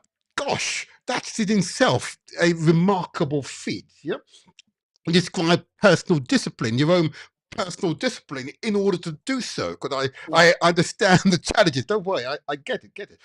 Creating a platform for mothers, I see that as being so critical. Absolutely right. Beautifully articulated as to why it's important to support mothers. And of course, you rounded off by using that wonderful term, the language of care. Oh, yeah. Oh, yeah. Hey, Graham, you inspired her. She's inspiring us, isn't she? Graham, isn't she? She's inspiring us, isn't she? Oh, my gosh. Definitely. Oh gosh! Oh my gosh! Oh gosh! Okay, now we've got to this point where you've She's an pointed out, inspiration. She's pretty of much, course. yeah, she's pretty much been my link to the community before Mm-hmm. linking up with Emily and two other particular, but Emily in particular. I didn't really Mm-hmm. have a the sense of notion with regard to community engagement. I was more Okay. involved with formal education, Mm-hmm. approaching the corporate side of things. Mm-hmm. Mostly I didn't see the power and the value of the community.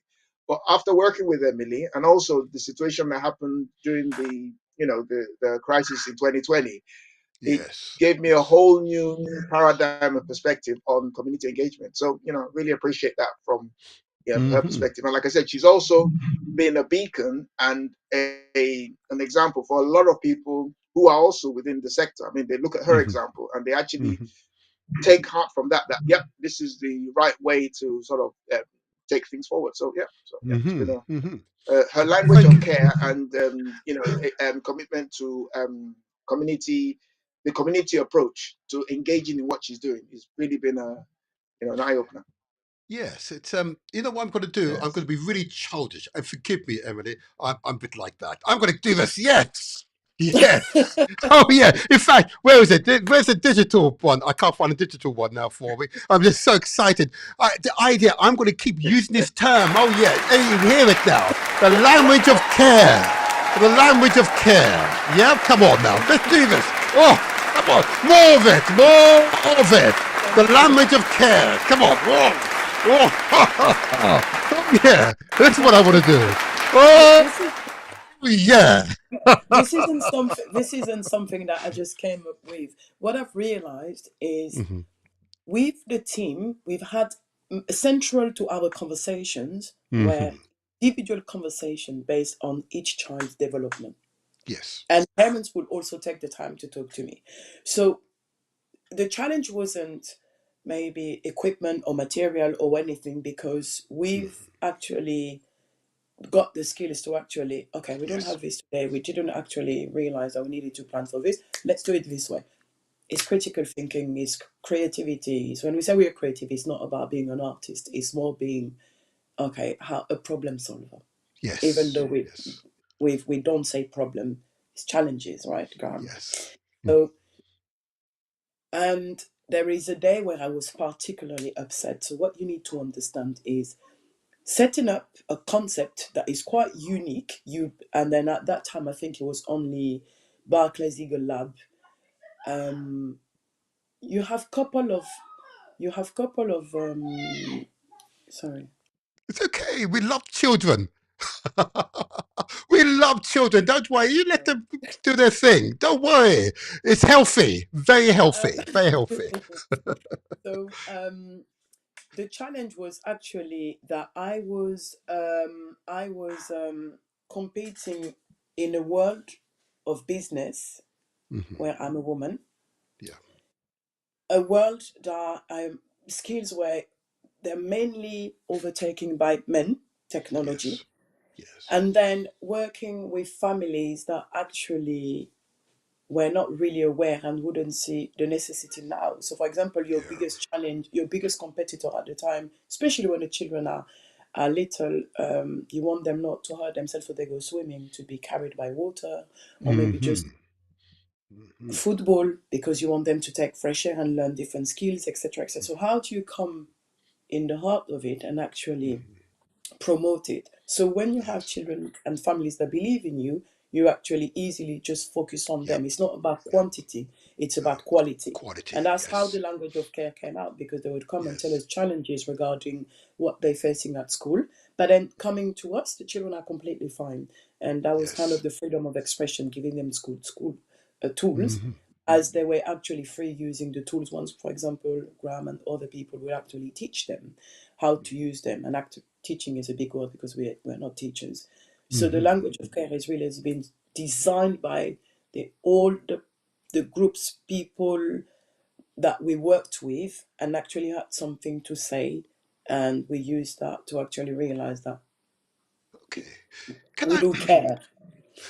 And that's for Can sure. I That's for sure. compliment? Sorry, Of course you can. Of can I course you can. compliment Yes. what you just said? Of Can I course. compliment what you Yes. just said?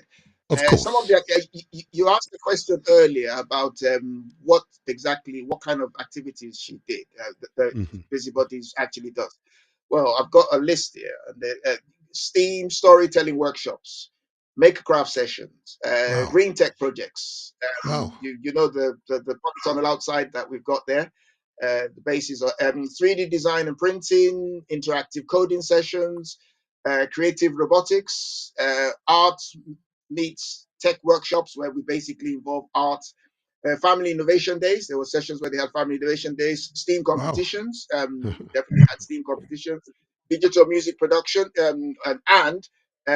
traditional music production is one of the things. Stop motion animation using claymation and 3D scanning. Wow. VR world creation. I don't know whether I think you might have seen that once or twice when you No, I popped around haven't. where we were. Hold on, Graham. Wearable tech There's, design. hold on, Graham. There's quite a few terms you're using there, and I want to make sure we take the audience with us. So you said Oh, right. VR automation. Did you say? Last one? VR world creation. What is VR that? world creation. What is that? Well, Look, I'm a basically, parent, you see, so well, it's that. Yeah. basically, a VR world is basically where the children create their own objects. They design their own objects and they place them within the virtual environment, and they're able to walk around and do all kinds of interesting things, within that specific environment. So they use Wow. software Okay. like the Unity games engine, Hmm. the Unreal Games engine, Godot, depending on the preference. We use Unity. And then the children, whatever they design, gets placed within that virtual environment. So Wow. that's what the VR world is all about. And all that technology is freely available for anybody who's interested in learning how to use it. Hmm. Well, I'm always lost for words there. I'm always lost for words. And this is an example of a few examples of outcomes and actual achievement of the busybody led by yourselves. You've actually delivered these opportunities to young people. Yes? Say yes or no. Yes, Sorry, sorry. Yeah, yes. yeah, it's okay. And the reason for asking the question, that seems like an awful lot of work. It is. And a lot of health and Do what safety. you love, and you never work a day in your life. Say that again. You have Come to on, be say close. that again. No, say it again. Say that again. Slower. But I believe in it. But say slower. Do Go on. what you love, right? And you'll never work a day in your life. I think it Uh, was Steve Jobs or George Lucas. I can't remember who it is. You'll have to look it up. But yeah, it was actually that George stuff with Lucas, yes. George 100%. Lucas. That's my principle as well. I love what I do. It's not work. It's pleasure. There you are. You understand it. Wow. Wow. Did I stop you midstream? 'Cause even though you went through a lot there, I sense that Oh, there's but even there's a more to lot more, come. but you gotta get the drift. Yeah, no, that's fine. Okay. To move things along, you gotta get. Okay. I've got it Wow. in the document. I can post it up. I can post it in the chat if you want. I can Yeah, post the put it in the document in the chat. chat. Put it in the chat because I think we've very helpful, very helpful. Because what you're alluding to, of course, is the outcome, the busybody outcomes over the past 10 years. Is that right, Emily? That's right. 10 years you've been in existence, Emily. Yes. Yes, Wow. yes. 2014. 24. 2014, No, yes. Well, 11 it now, isn't it? starting 2013 for the research, etc. Company set up in 2014, and then a couple of months from now will be 11 years. We've Okay. celebrated 10 years. Can I just last question before I go to Graham proper? Can I ask you to maybe just for the benefit of the audience here to allude to your future ambitions for busybodies. Yeah, what's your future ambition? You may want to set up maybe 2 or 3 of them for the next year or two. Let's give us some idea of the future ambition. What do you want to achieve? There we go. So let's talk from now. What we have at the moment is we established with a local charity, and we have a tech hub with equipment such as 3D printer, laser cutter, laptops. We get donations as well. That is very important. Lot of material regarding coding, electronics, and then skilled people to work with us. We now have access to a garden that will be managed. We currently design a robotic arm with Teddy London to actually design a concept similar to the farm bot for children to understand planting with electronics and robotics. Not completely Okay, yet. Ebony, you said that so quickly. I think I heard you. But I want you to say it a little slower.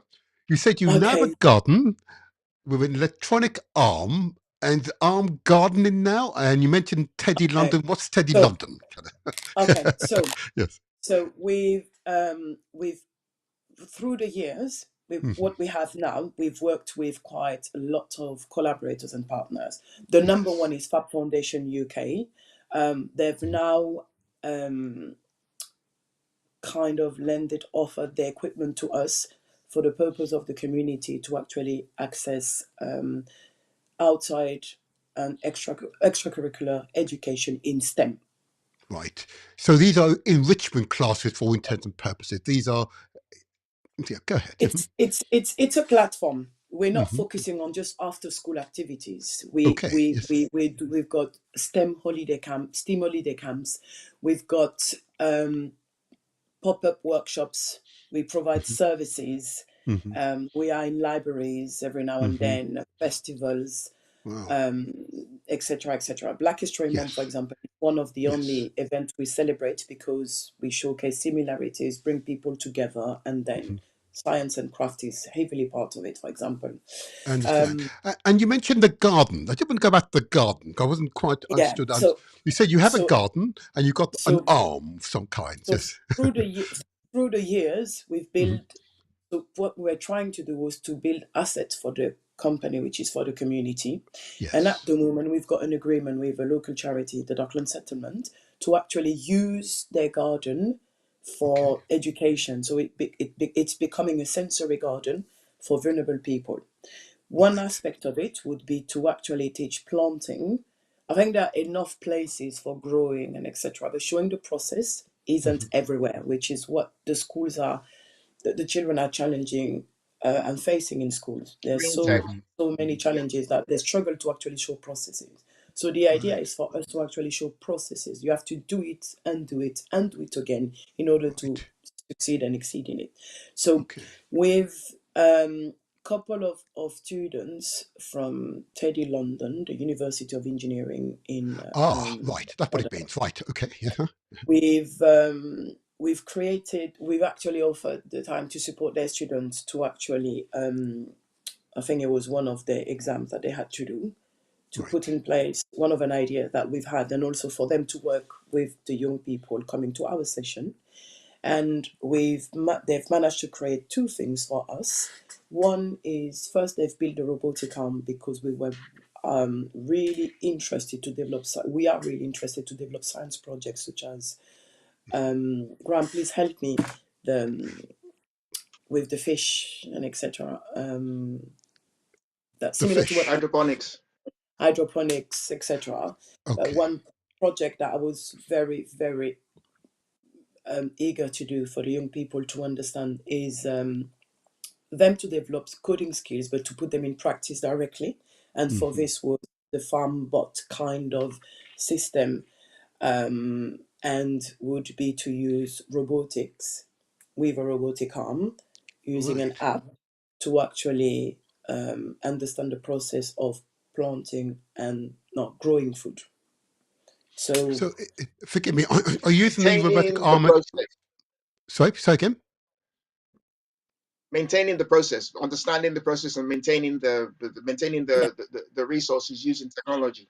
Right. Basically, just to sort of encapsulate, it's about green technology. It's about Right. exposing them to the many aspects of green technology, because, for instance, within the garden, eventually, if I might talk about the technical side of things, we're looking to also introduce things like IoT, the Internet of Things, where they'll be using things like weather stations. So you set up a weather station, weather thing. There'll be, renewable technologies such as solar technology included. There will be what we call ecosystem setup. Like, for instance, the hydroponics garden, the aquaponics, things like that. So all these things will be, potentially explored within the green tech arena, as well as other external technologies. So the thing is, to that's what the gardening side of things is technically all about. I understand you now. And then These are local facilities. Well, anyway, go ahead, they Emily. are Sorry. local facilities, and the reason why we're mentioning this is because it's part of the future of busybodies. So we already have equipment, and we know they are experts in the fields in doing actually what we're doing. But what we don't have in general is places. We're trying to actually build places that will be common places for people to learn and actually Yes. develop and work together. So the idea would be, in an ideal future, to be located all around the world, online, physical places designed that will actually be based for the community. It's really similar to what's happening in Asia or in Africa. Actually, people learn on they have skills. Yes. Maybe the health Yes. and safety that might be different, or maybe Yes. it's power that might not be Yes. accessible.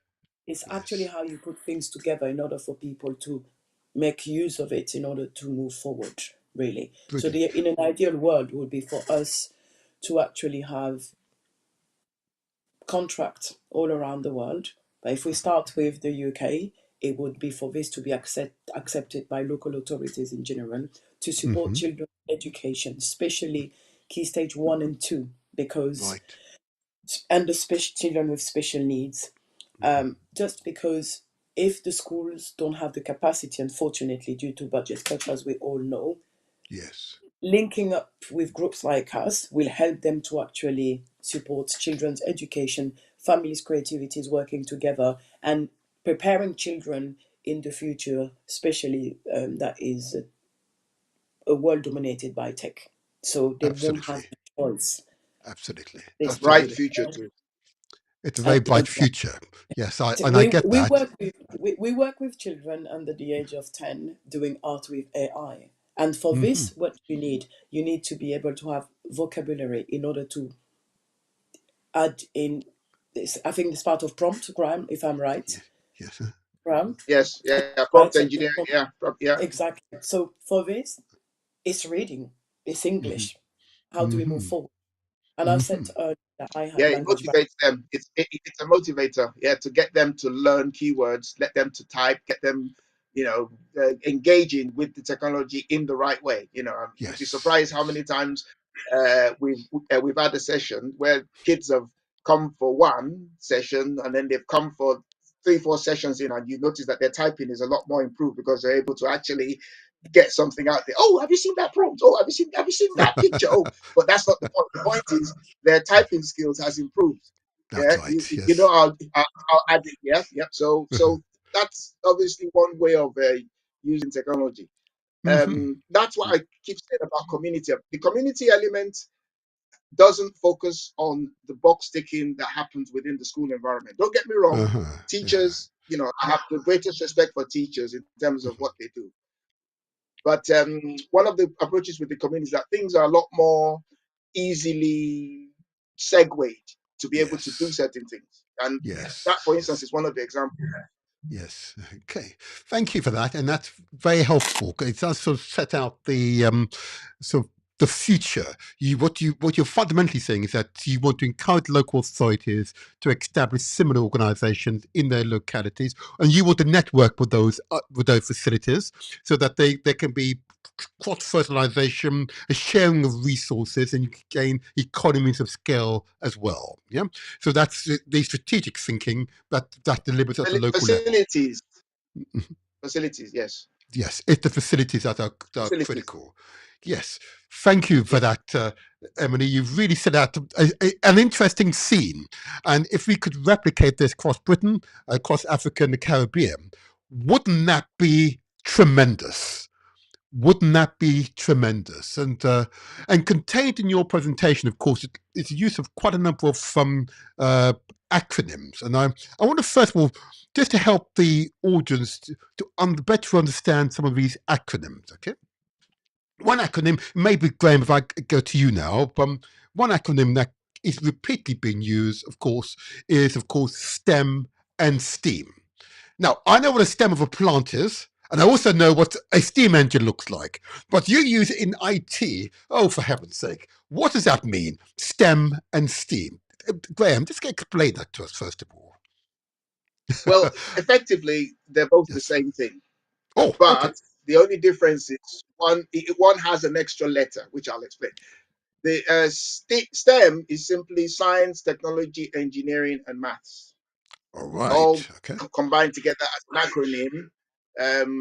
Off the top of my head, I don't know when it was done, but it basically simply encompasses everything to do with those areas and subjects, in terms of what's available.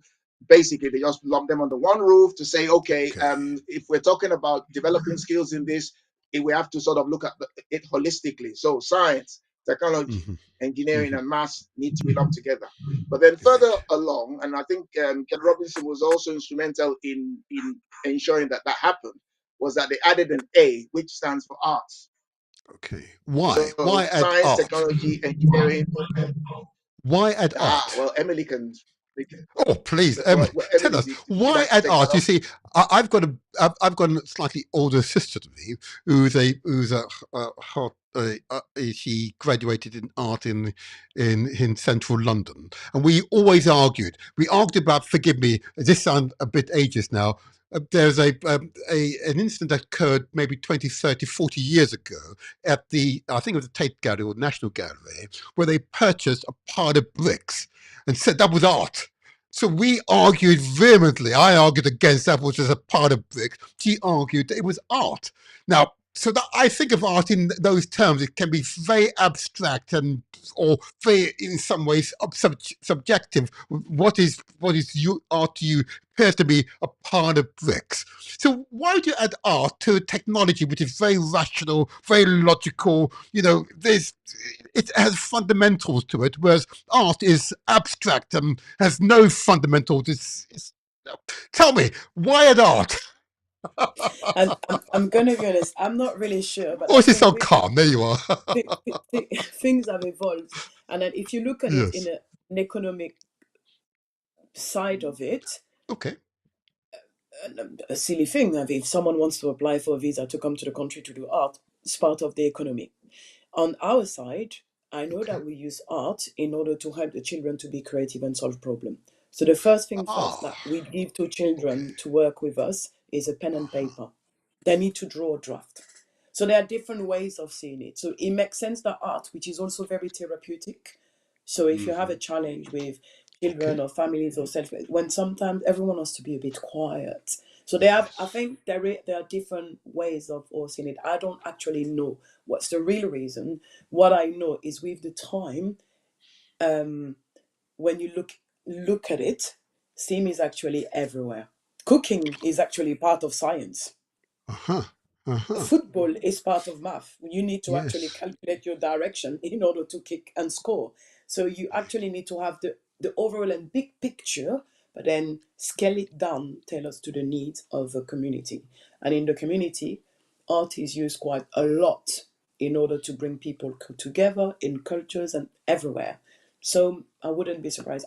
I don't I know. understand now. No, Like I you've said, everyone. described it very well. Right, so that's the community. Let me give you the technical side of things. Okay. Okay. Thank you. One thing that art does is that it emphasizes creativity and innovation. Mm-hmm. It fosters creativity. Art encourages out of the box thinking. A lot of people, Okay. a lot of engineers and scientists. And another example would be, for instance, the NASA program. When the engineers were designing the space capsule and simple things like and then the guy said, okay, well, how am I going to sit in that seat? How does that seat work with me sitting in it? I need some visuals first of how the seat. You can't just design a seat off the mark. You have to give me some visuals first to sort of see how the seat works. Things like that.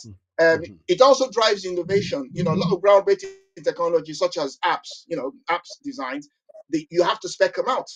Yeah, virtual reality. A lot of this stuff needs to be visually appealing. It's like the shirt you're wearing, sir. I mean, why did you buy that shirt?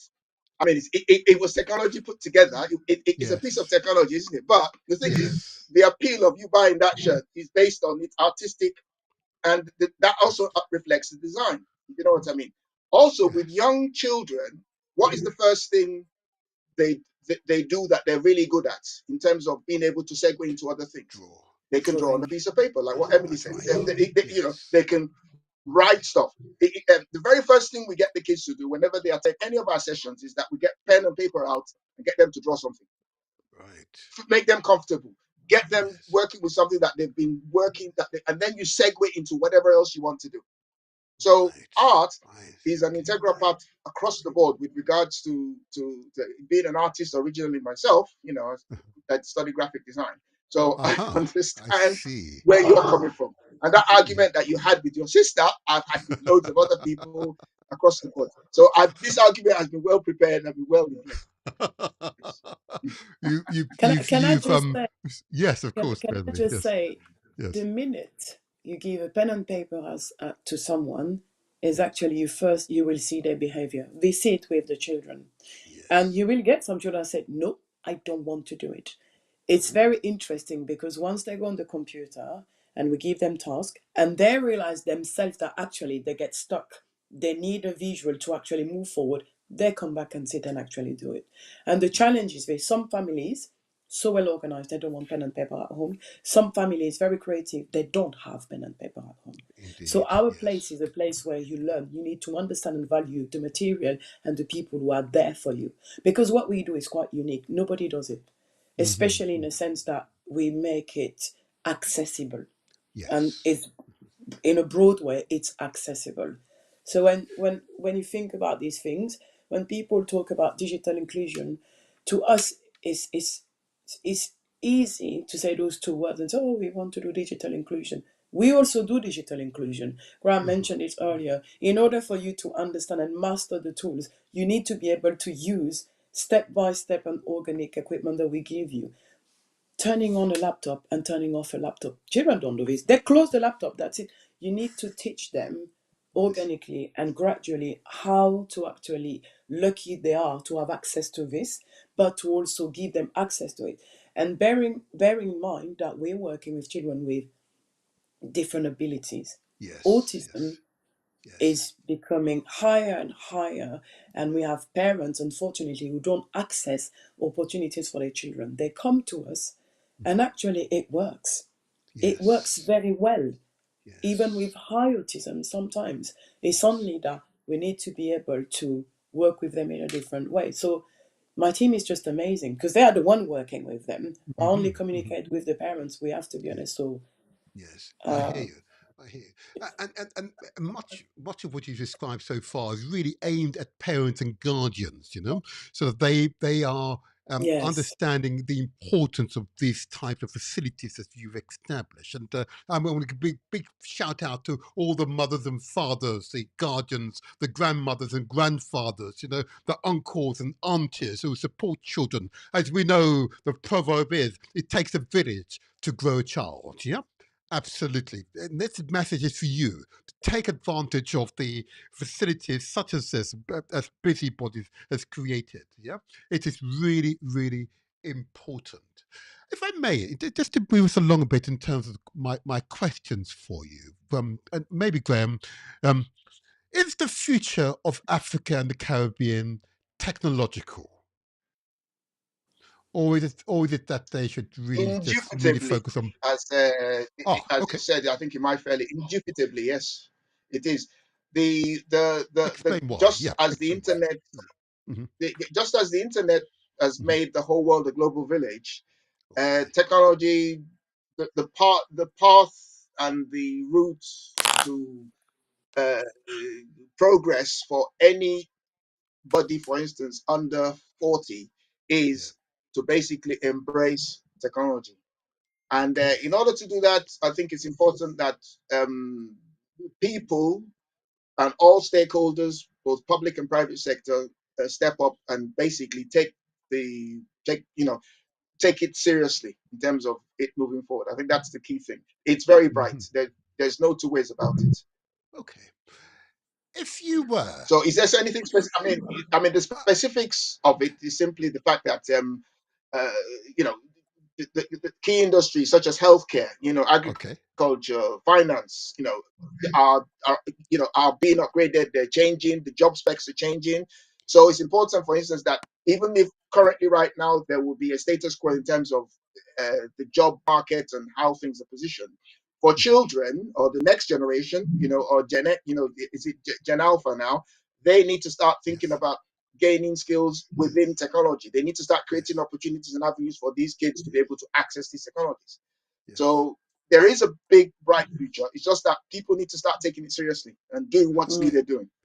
What I've got to ask you just now, if you were, for example, let me use this example. The country that I've recently found out has been a true inspiration, and his new president, the young man, Ibrahim Traore, President Ibrahim Traore of Burkina Faso, who most certainly is a forward-thinking president. Okay.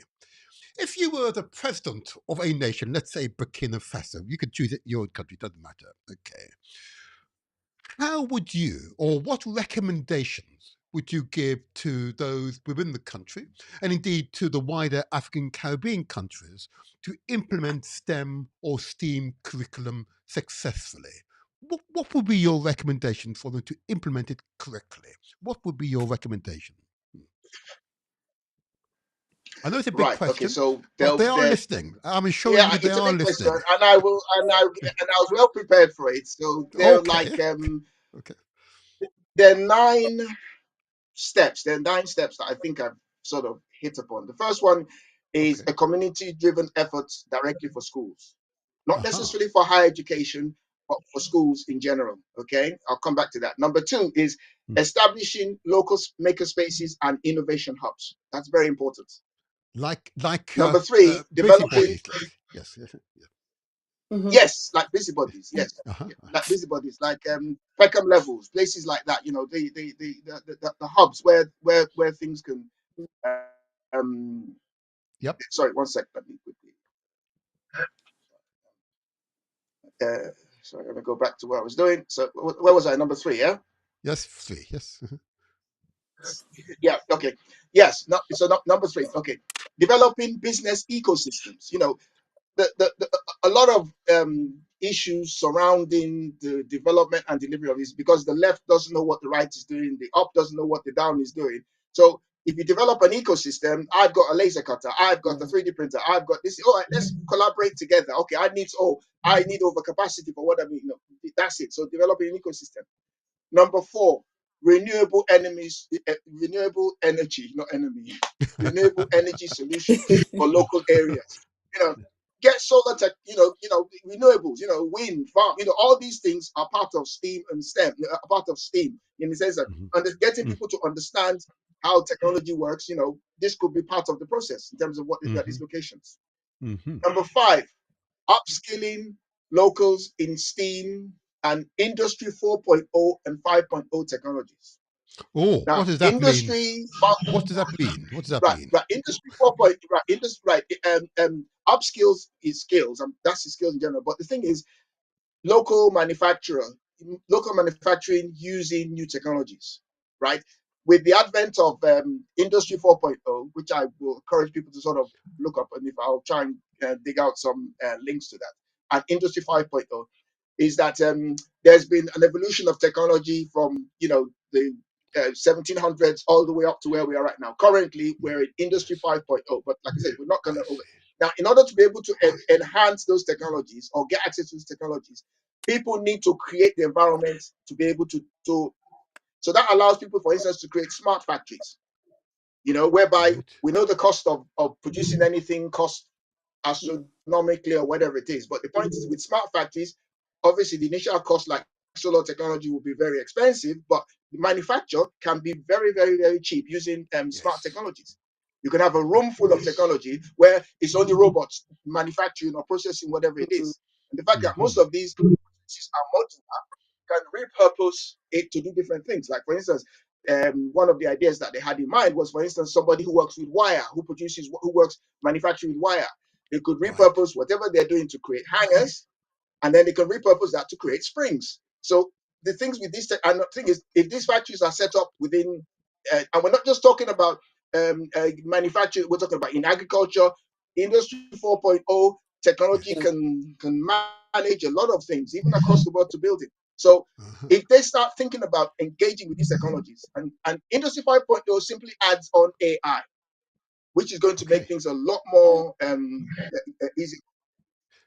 Number six. Can I just before you move away from that term AI, another acronym, and bearing in mind there will still be significant numbers of my audience who still don't understand that terminology. Don't lose where you are, but just clarify what you mean by AI. Right, AI is simply artificial intelligence. That's the simple meaning of artificial Now that intelligence. sounds frightening to AI me has at been first around, glance. right? No. Okay. AI has been around since forever. I think in 1980s, AI as we know it today has been around since the 1980s, and I think it was a Canadian professor, who basically started the process of where we are at the particular moment. Don't quote me, but yeah, I know he's Canadian, and I think it was in the 80s. Where we are today is now that we've got, for instance, yes, we had computers who basically are able to run what we call programs. Yes, I'm not going to use the technical term because you're probably going to answer that. They're able to run programs. But now we've got not computers. The AI today is not a computer. What AI today now is like a brain. It's a neural net. It's a brain. Right. So it's a thinking system. It's a thinking model. That's the technical term. It's a thinking model. So which can be trained and which is continuously trained. And I'm guessing the perfect example of that today, if people haven't heard of, is ChatGPT. Yep. Okay. I've subscribed. Yes. Yeah, I'm guessing everybody here, we all use ChatGPT. Yes. So ChatGPT it's a thinking system. It's a thinking model. It's not a computer. It's like a neural net. It's a brain, which is different from a computer. A computer is just a dumb, it's just there. You input a program, it will run. It sometimes simulates what you want, but that's all based off of human programming. What AI can do, AI can learn and give its own inference in terms of what is based on information, and it is continuously learning, continuously updating. That's what AI is today. And a lot of AI technology is slowly, in certain industries, it's very, very rapid. Like, for instance, in the area of insurance, in the insurance sector, in the actuary sector, your internet's becoming a little unstable at the moment. it's taken over by I'm not storm. sure A lot of the processes are now being taken over by in banking. A lot of the processes. Yes. Oh, we lost him for a moment. Oh, okay. Oops. We lost him for a moment. Okay. So that was interesting. His response to the AI question. I think to summarize is really early Mhm. exposure to STEM resources, computer, spaces, internet, education program, teacher trainings. Okay. Teacher training to educator and community support, like the ecosystem. Okay, he's back. Sorry, it must have been all the hand waving. Yeah, it must have been all the Maybe. gesturing, Or the AI AI objecting. gesturing. Okay. Yeah, the algorithm, yeah. Okay. So you've given us a really useful summary of what AI means, because it's a term being heard regularly by my audience, and I know more than 2/3 don't understand what it means. Okay. And therefore they shut down. Yeah, they simply shut down and but actually they are using AI without realizing it as part of their daily living, because increasingly it's been integrated into our lives. Okay, so just the mobile phone I've here uses it.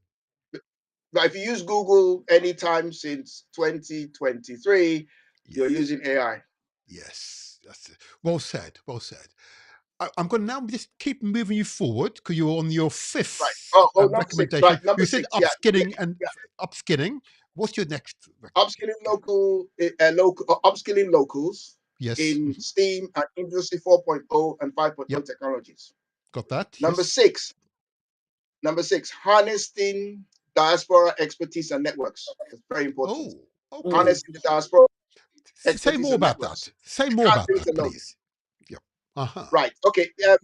Remember, a lot of these young people today, with all the skills that we build them up with here in the diaspora, are going to have a better level of connectivity with their roots, especially due to AI and technology. So it is important that at this particular point in time, that organizations and governments start creating awareness between, in terms of culturally, in terms of artistically, getting young people involved in their roots and culture. Yes. So that when they get old enough or they get old enough, there's a call out, collaborations can be set up. Because like I said, the world is getting like with the internet now. You can, I speak to people all over the world. Christmas, New Year was an example. We just, in the New Year, there's lots of people that I've spoken to. Vanuatu on the other side of the world, I spoke to somebody there. So same thing with technology. Also, expertise and skills. They might not have the local expertise there and then, but the point is, within the network internationally, they might have somebody that they can call up on WhatsApp, or they can call up on on Skype, on Zoom, or whatever it is, to sort of help with clarifying a situation or expertise. The remote learning. All these things could be in place either for now or for the future. Also, people might at some stage, hopefully, want to set up local establishments or businesses, manufacture, whatever, especially 4.0, 5.0. You could be anywhere in the world with that technology. So long as you have power and sustainable utilities and resources to this. So all those things could be relatively like and he also mobilizes people. Also, there's more funding and money available in the West, in the diaspora, than say in their local. So you could have things like scholarships. You could have things like people donate equipment. You could establish grants and all those kind of things. Those are things that we see. Connect with local innovators, with international investors, organizations. Organize diaspora-led hackathons to solve real-world challenges in health, agriculture, and education. These are some of the things that sort of analyze them. Or is there something you want to add, Emily, to that? Is that something you No, would no, like no. to? You perfectly done Okay. it. I don't know. Okay, good. Number 7, Yes. promoting a culture of innovation and collaboration. It's probably the same as the first one, but just to sort of expand upon that is encouraging community challenges to solve local issues. One of the things that I think was predominant when I used to live in Africa, because obviously I have lived out there, that's why my grandfather was so, is that a lot of people, the first thing that used to come to their mind when something needed to get resolved is, oh, government, government, government, government. It was never about what can we do. Yeah. So simple things like waste management, that bit needs to be cleared. I used to laugh. Initially, I used to laugh at my dad when he used to get out, wake up angry as hell, go out and then try and clear it, and the people there will be laughing. I'll be laughing. You're the fool. Look, we benefit clearing our bit here, but the point is, if they don't clear their bit, they're the something. I mean, so things like that. I don't want to get off topic about the issue, but the point is, it's okay. I think because we have to take the mindset that we have here there in terms of how work ethic needs to be improved. So culture, innovation, and collaboration is the only way that can be done. Number 8, advocacy and awareness campaigns. Host forums and that, like what you've done here, sir. This is a lot more of this needs to be done with them on board. Host forums, dialogues to raise awareness about STEAM and potential, its potential. Because, like you said, education is the key. People don't understand something, there's nothing you can do. They'll just shut down. So you need to basically break down the knowledge so folks can understand. Share role model success stories. There's lots of people out there slugging away doing technology. I've got a friend who's into furnitures. He does furniture, and he's been fighting like crazy there to sort of get his business going. But the point is, he's a success model in the sense that he's still doing it. He comes here, he goes there. Use social media, important there. Organize tech fairs to showcase innovation different technologies. Give people a chance to platform. Small scale, big scale. Government invest in that. Number 9. Last but not least, leverage AI as a leveling tool. Right. Right. AI, before the advent of AI, I was really worried about the development of children's education in this stage. I was really worried. How are they going to be able to keep up with the relevant, professions and technologies and skills? And I was like, wow, I wish we could be like they are in Star Trek, where everything is so advanced. The kids are learning work, and they're looking about technology and stuff like that. I was like, how is that possible? As soon as AI got launched in 2022, I realized, oh, Star Trek's here, because I'm a big Star Trek fan. I was like, wow. So I don't need to learn the nitty-gritty about whatever's going on. I can simply just apply AI to do the heavy lifting while I apply critical thinking to what I'm doing.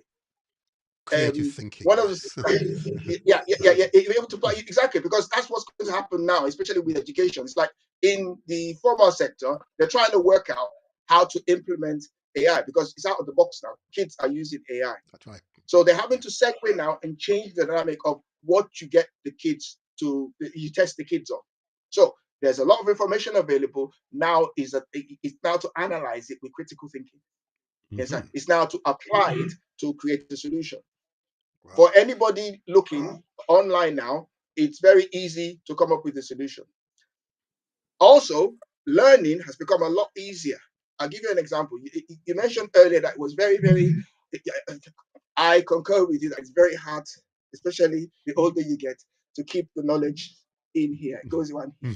However, with the advent of AI, it's become a lot easier.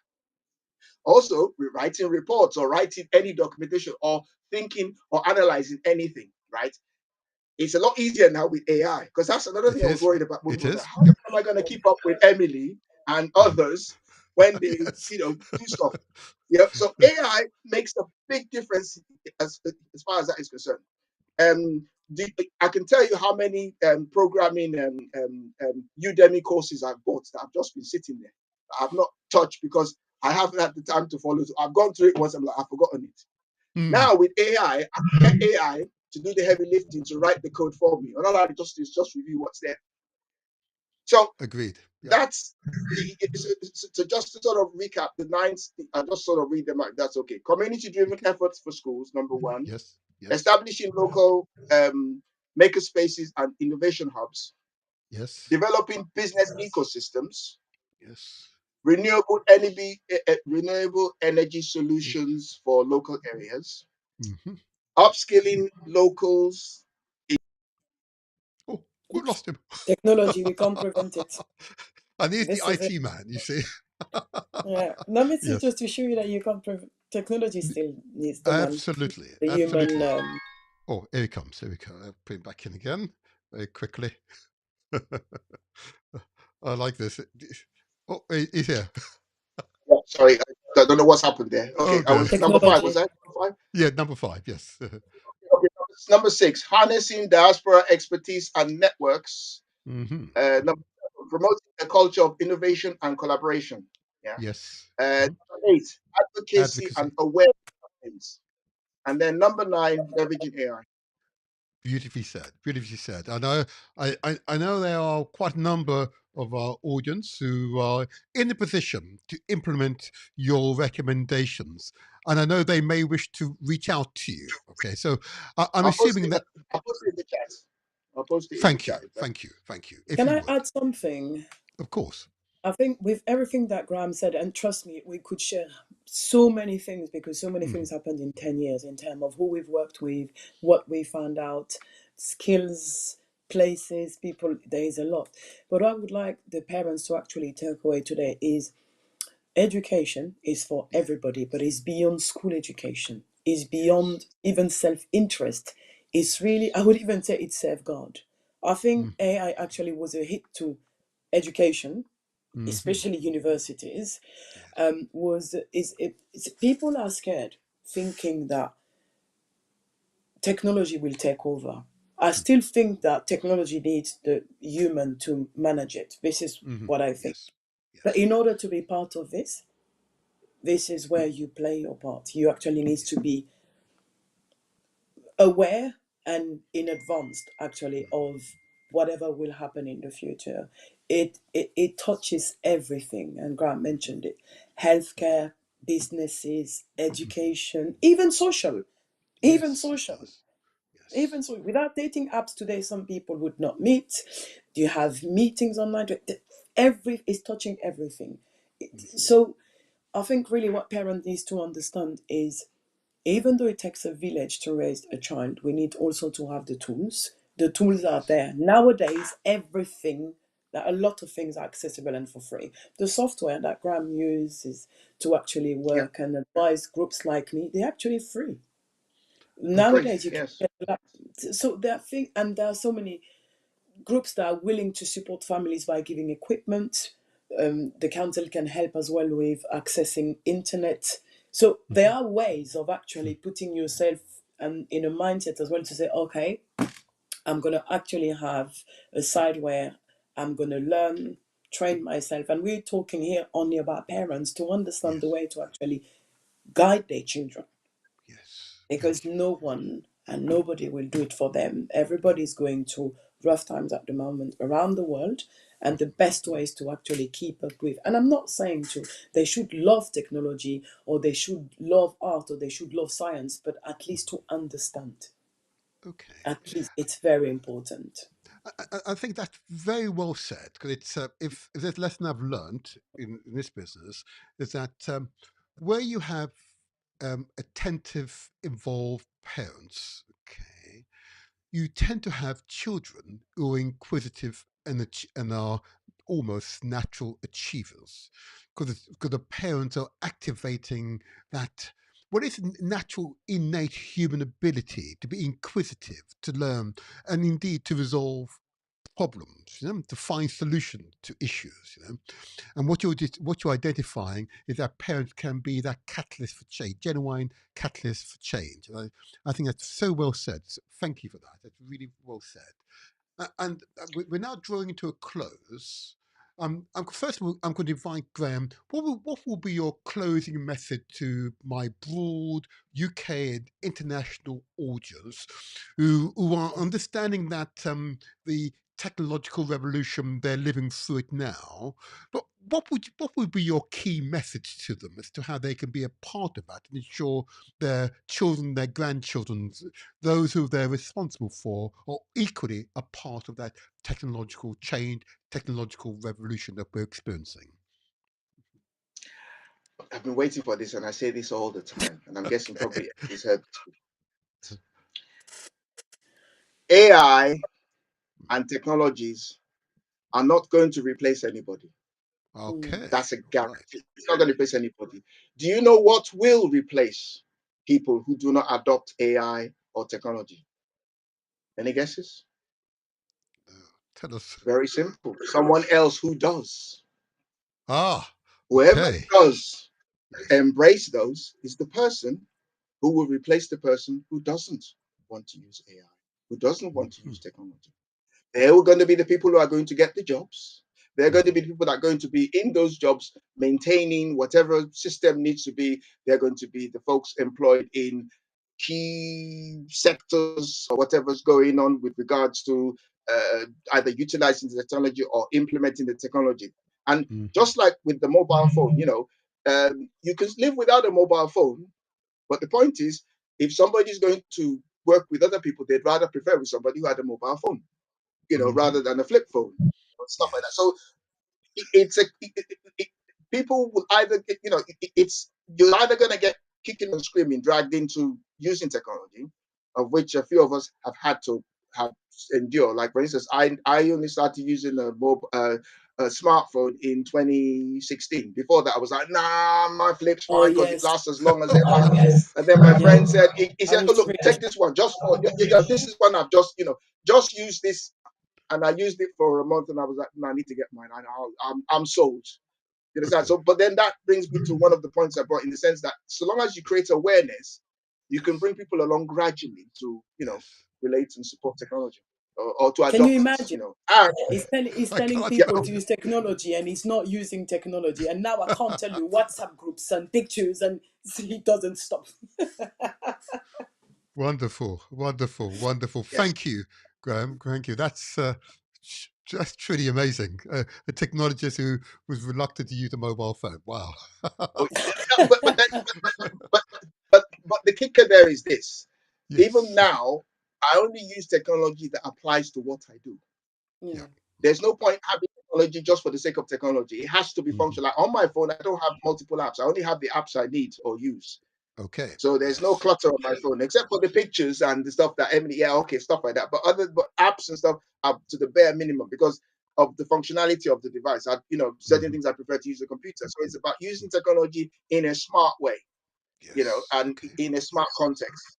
I mean, there's certain things, for instance, that's why awareness and understanding is important. So people come, they see an example of how best to use a specific technology. They say, oh, okay. So they take it away because I've seen situations where people have had technology and it's not been implemented properly, and they say, oh, it's bad, it's this, it's that. Yes. That's not only in the community sector, it's also in, the formal education sector too. So Yes. Yes. that's just the point of I reference to completely note. understand, and thank you for And that. people, It's really good summary as to why it is important and to leverage the technology for our personal improvement. I can only testify the use of AI has augmented my ability to learn. So I learn at a much faster rate, and I'm terrible. I learn better in my case between the hours of 11 o'clock and 5 o'clock in the morning. I could memorize a whole entire Bible during that period, and either audio input or indeed touch, I'm able to learn anything. I've no idea. I've no idea why I've got it that habit. It's simply a habit, but that's my learning style. That's my learning style. That's why I always admire good teachers who adapt their classroom setting to the learning style of the student, the children before them. That's a good teacher. There you go. Thank you. But thank you, Graham. That's really beautifully said. Beautifully said. I'm now going to can go I to just Emily. one thing? Oh, Of sorry. I course. just wanted to add one thing just to add to what Graham said. Mhm. We've talked about STEAM, we've talked about AI, we've talked about many things, but I also would like for parents and whoever is listening that Mhm. attached to this, there is also an aspect of data and Okay. cybersecurity. Technology is also, there is also a lot of risk as well associated to it. And Okay. that's why, to go back to what Graham said, it's really important to use technology in a smart way. Mhm. And using AI, for example, requires also a lot of patience because it's not to just dump something in the chat and actually just expect straight away an answer that's going to solve your problem. No, Mhm. that's, to be Mhm. honest, being lazy. You literally Yes. need to take the time to feed actually the AI, and then after, then organically design what you need. So Yes. even if Quite we know right. that it's been used with AI, you had to input the necessary information and also kind of information that you input in there. Trust but verify. Yep. Sorry? Trust but verify. Trust, I was going to say. Yeah. trust but verify. Yes, trust Yeah. but verify. But then that Exactly. comes back to the fact that when you talk about people, that's why we're going to need people. We're going to need established sources of information. It's like, for Mhm. instance, not everything that the AI or ChatGPT, the model will be trained on, will That's be right. correct. So you need to That's go and right. verify. This is Mhm. where traditional education and knowledge, having teachers, having mentors, having people who've had lived experience, Mhm. comes into play. So Yes. all that ties in. It's the reason why, for instance, you see a university student's paper because, for instance, they haven't had lived experience, they haven't Mm. had the knowledge to sort of go research. They basically lived off of that. It's important, but all this comes down to the awareness and the use and Yeah. implementation and the structures you put in place to support it. That's where Thank you. Thank organizations you. and busybodies and your good self in terms of this platform also comes Mhm. into play. Thank you, Graham. I'm now just go over to Emily. We've got maybe another few more minutes left. Over Oh, to you. sorry. It's okay. It's fine. This is stimulating. And let me show you, really stimulating. Your closing words. What would your message be to the audience, to both parents, guardians, and others, and those policymakers who will be listening to this podcast? Oh wow. It went a bit different than what I It's expected. okay. So I think I would say access was one of my driven words in order to carry on with what I've been doing. Yes. A funder listen to an organization like myself and give access and opportunity for Mm-hmm. an organization like myself to actually Mm-hmm. empower the world, I would say. Experts, please carry on working with organizations like me because we need you. And when I say we, I'm talking about communities to empower young people and families. Mm-hmm. Organizations like me, be flexible. You never know who you meet. There you go. Keep Oh, talking, okay, keep talking. sorry. You Just never other know who. details I put on the Okay, screen, how they who can you meet. contact you. Keep talking. Yeah. Um, so we might have to change the telephone number. Oh, okay. Oh, well. Organizations. Okay. No, we do have it, but it's now for something else. Okay. Organizations, be flexible. Train your team and give Okay. them opportunities and listen to them to also be more creative and flexible in what they're doing. Mm-hmm. And then everyone just showcase your talents and let Okay. the platform of technology be part of, I mean, let technology be part of our platform in communities. This is what I would say. Absolutely. Can I ask you, please? I'll put it on the screen again. Just give out the email address. The email address I'm quoting correct. Is making sure that's right. info@busybodies.co.uk. Yes, it's correct. Yes. Perfect. Perfect. Beautiful. And your website address, of course, is busybodies.co.uk.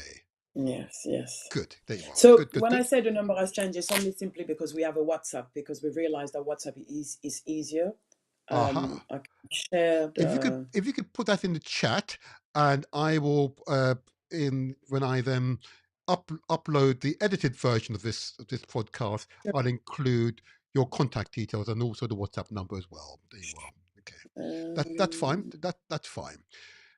Can I say to you both, this has been truly an inspirational podcast. Okay, I'm receiving feedback from the audience and those who are not techie. They're not techie, okay, but they have children who are, as it were, as techie aspirants, as it were, and it's knowing how to adjust to what is this increasingly changing world. And I describe it as being the technological revolution.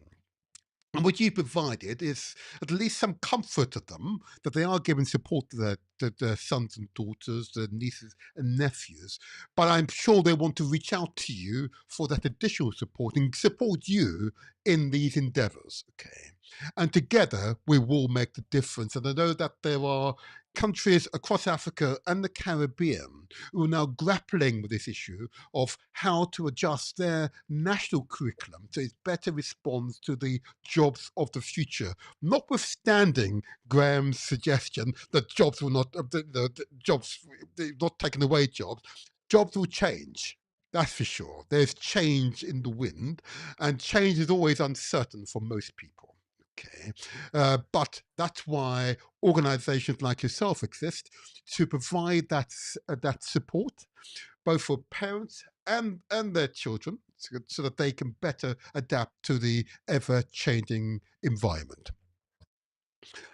I want to thank you both for being truly inspirational guests. I suspect we may have to do this again soon because I've just had feedback from some people in Jamaica. Another one in Ghana as well, Nigeria, all wanting me to give greater profile to what's happening in those three countries. In the intro videos, which you may not have seen, I identify particular inventions from those countries. I suspect that's what they're responding to. They'd like us to give greater highlight to the technological revolution that is occurring in those countries, so that we don't assume that they're backwards, but actually they are adjusting, and there is technological innovation underway. It's just simply we don't give enough publicity to it. That's what it is. So we're using this platform. We'll give publicity. We'll get you back. We can talk about some of these inventions and their sociological implications, and indeed how we can grow the available workforce to take advantage of the technological revolution that we're experiencing. Thank you I think both. also, Of course. No, go ahead. just wanted to say to highlight that we're not saying this isn't happening in Africa and in the Caribbean, but we're also pushing the fact that we're like here to say it more in our communities as well, especially with children with special needs. Yes. Parents might have priority, but also governments also have priorities. And in order to be part of this path of the society, you have to be part of it and be on top of it. And this is where we want to help to make sure that families have access so we can both help in a sense that we both meet the priorities. So please send my regards to. I will certainly shall. I'm going to give you a clap. Oh, I'm going to give you a clap now. Here we go. Here we are. We've got it now. More of this. I know I'm control this. I know. I will enjoy it because, oh my gosh, please, more of this. We need more of this. More of this. Come on. More of this. Come on. Follow up what you just said. Follow up on what you just said. Shout out to those countries. Okay, all right. Shout out to those countries that are really taking the. Sorry. Shout out to those countries that are really taking the lead. Rwanda, Ghana, Nigeria, South Africa. We've got Egypt. We got Uganda, we got Kenya, we got Zimbabwe. Those are just some of the countries that are really, really taking the lead in terms of, really setting up the framework. The African Union has also set up a framework, which hopefully, and I know a few people, for instance, who are working over in Ethiopia, Eritrea, doing really, really good things out there. But like I said, it has to be a government, private sector, education institutes, and communities initiative that sort of needs to take things to the next level. Thank you both. Until the next time. Oh, sorry, Emily. I was going to say, do we have time to actually share one of our videos so people can have an image on what we've been talking about, or not at all? I've included part of your video in my intro video. Okay. In fact, I'm going to play it. It's very soon after this interview. I'll play it. You'll see it on screen. Okay, you'll see part of your video on screen. Don't you worry. Thank you both. Thank you both. Okay, I've got to close now. Otherwise, they're too long. These videos. Thank you. We'll see you again soon. Thank you very much. Thank you very much. Pleasure. Thank you so much. Bye-bye. Bye-bye. Bye-bye. Wow. Wow. Amazing people, huh? Inspirational personalities. That's why we do these podcasts. So people like that can be given platforms and their work can be displayed so you can gain genuine understanding, solace from them that the future is bright. None of this propaganda otherwise. The future is bright. It is what we make it, That's why these shows are so organized, The future is bright. Be assured. I'm overruled by them. They are truly inspirational personalities. Now, if you haven't subscribed, I would wish to encourage you to subscribe to our YouTube channel. We want to secure 100,000 new YouTube subscribers, and we will do so in 2025. And I did want to just close with a quote, and a quote that it comes from Samora Michelle, and let me just bring it up on the screen. And it is apt, and it is worth listening to. Okay, and he says this. Of all the things we have done, the most important, the one that history will record as the principal contribution of our generation, is that we understand how to turn an armed struggle into a revolution, that we realize that it was essential to create a new mentality to build a new society. Yeah, we're in a world of constant change, and adapting to that change is critical. And of course, I would also want to quote my most favorite international journalist, Ndidi Ichekwe. And I'm just going to put her on the screen. Shall I put it on the screen? Let me put this on the screen. There we go. And she said this: given the state of Nigeria and indeed Africa, the Caribbean, I think people haven't yet made the mental link that they are responsible for the kind of existence they hand over to their children. Profound words from Ndidi. And thank you, Ndidi, for those profound words, okay? And what it does state is, and I've said it again and again and again, reparations begins with self. That's self-repair. Yep. And in doing so, we're capable of making many, quantum leaps, if you like, that is reflect the change and our ambitions for the future, for ourselves, our families, and wider communities. That's the way forward. That is the way forward. So I say to you all, if in doubt, ask questions, okay? And you've seen that facility in the busybody organizations. And if you run a similar organization or you provide enrichment facilities for children, young people, is your organization registered with the National Association of Black Supplementary Schools? Their website address is www.nabss.org.uk, or indeed you can email, it's info@nabss.org.uk, or speak directly to the Inspired Buccaneer on 07958 348 558. And please ensure that your facility, your opportunity, your enrichment class, your facility is recorded on that national website. If you're a guardian, your parents, or someone who could help, please reach out to these organizations. They always need additional resources, personnel with the experience, with the skills to help. It is really necessary, absolutely necessary, so we can support the next generation. All right, that's it. My time is up. I'm going to play the intro video. And those of you who didn't watch the intro video at the beginning of the podcast, with a little while ago now, please stay and watch the intro video. It's jam-packed with useful information. It is jam-packed. I want you to watch and learn, and you'll find it useful. So I say unto you, and I remain the motivator. How to achieve Africa's future technologies and inventions from Burkina Faso, Ethiopia, Chad, Niger, Nigeria, Ghana, Kenya, Jamaica, Tanzania, Democratic Republic of Congo, Namibia, Sierra Leone, South Africa, Uganda, Zimbabwe, and Trinidad, amongst others. How to achieve Africa's future technologies and inventions. Technology is crucial in the 21st century due to its profound impact on virtually every aspect of modern life. Here are some key reasons why technology is important today. Technology enables instant communication across the globe through emails, video conferencing, and social media platforms.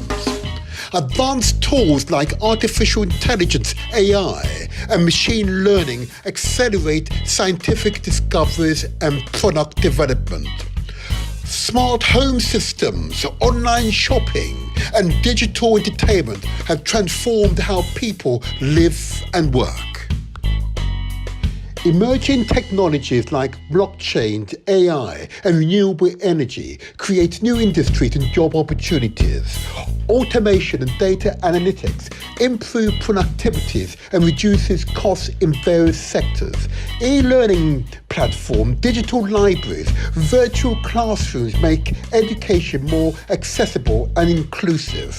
The internet democratizes access to knowledge, empowering individuals to make informed decisions. Green technologies such as solar panels and electric vehicles support environmentally friendly practices. Assistive technologies help individuals with disabilities lead more independent lives. Technologies like satellite imaging and predictive analytics aid in disaster preparedness and response. Advancement in technology are enabling humanity to explore and potentially colonize other planets. The technology sector is estimated to be worth more than $50 trillion by 2030. How to achieve Africa's future technologies and inventions. Burkina Faso. BurkinaSat 1 project. The country has embarked on constructing its first Earth observation nano-satellite, BurkinaSat 1, led by Professor Frédéric Otto of Norbert Zongo University in Burkina Faso. This satellite aims to enhance remote sensing capabilities for disaster prevention, agricultural monitoring, and research. The project signifies a commitment to advancing technological innovation and self-reliance in space technology. How to achieve Africa's future technologies and inventions. Nigeria. Iroko TV, founded by Jason Nyoko. Iroko TV is a popular Nigerian video on demand platform that offers Nollywood films to a global audience. It has been pivotal in boosting the international visibility of Nigerian cinema. How to achieve Africa's future technologies and inventions. Ghana. The Cardiopad. Created by Dr. Arthur Zhang, the Cardiopad is a portable touchscreen-enabled medical device for remote heart disease diagnosis. It enables healthcare workers to send electrocardiogram (EKGs) from rural areas to doctors for analysis, improving healthcare delivery in remote areas. How to achieve Africa's future technologies and inventions. Jamaica. Professor Charles Grant and the University of West Indies Monash team. Amidst the COVID-19 pandemic, Jamaican engineers and scientists at the University of West Indies, led by Professor Grant, developed a low-cost ventilator to assist in respiratory care for patients. Busybody CIC. Emily Mendes is a UK-based project management expert and entrepreneur. She's passionate about culture, new technologies, and what both these things can bring to people's lives. One of her aims is to always ensure busybodies engages young, bright minds with innovative activities, with options and opportunities to attend exciting, groundbreaking events. As a CIC that works with children aged between 6 and 16 and young adults who would otherwise have minimal access to digital technology and creative learning outside their school education, the organisation aims to facilitate social inclusion in a multicultural society through visual arts and digital text. Emily sees exciting times ahead where science, technology, engineering, art and math education and 3D tech innovation means you can choose to be who you want to be and gain a bright new future. Busybody CIC, Emily Mendes, founder and chief executive. African proverb, it takes a village to raise a child. Now listen to our children speaking their truth. From sketching, from designing to making, this is my robot land. No matter what your gender is, your ethnicity, your background, you just feel like you're equal. Do what you want to do, don't do what society tells you to do, because you're not gonna feel happy in the world if you do what society tells you to do. And remember just to love yourself. Busybody CIC to contact Emily Mendes, founder, CEO. Email info@busybodies.co.uk or in the UK call 07445 237 296. International is +4 844, removing the first zero. If you are a guardian, a parent, a teacher, an educator, reach out to Emily Mendy. If you are a potential student between 6 and 16, reach out to Emily Mendy. Together, we can make the difference. The Motivator Show. The internet's most inspirational podcast. Every Saturday morning from 8 to 10.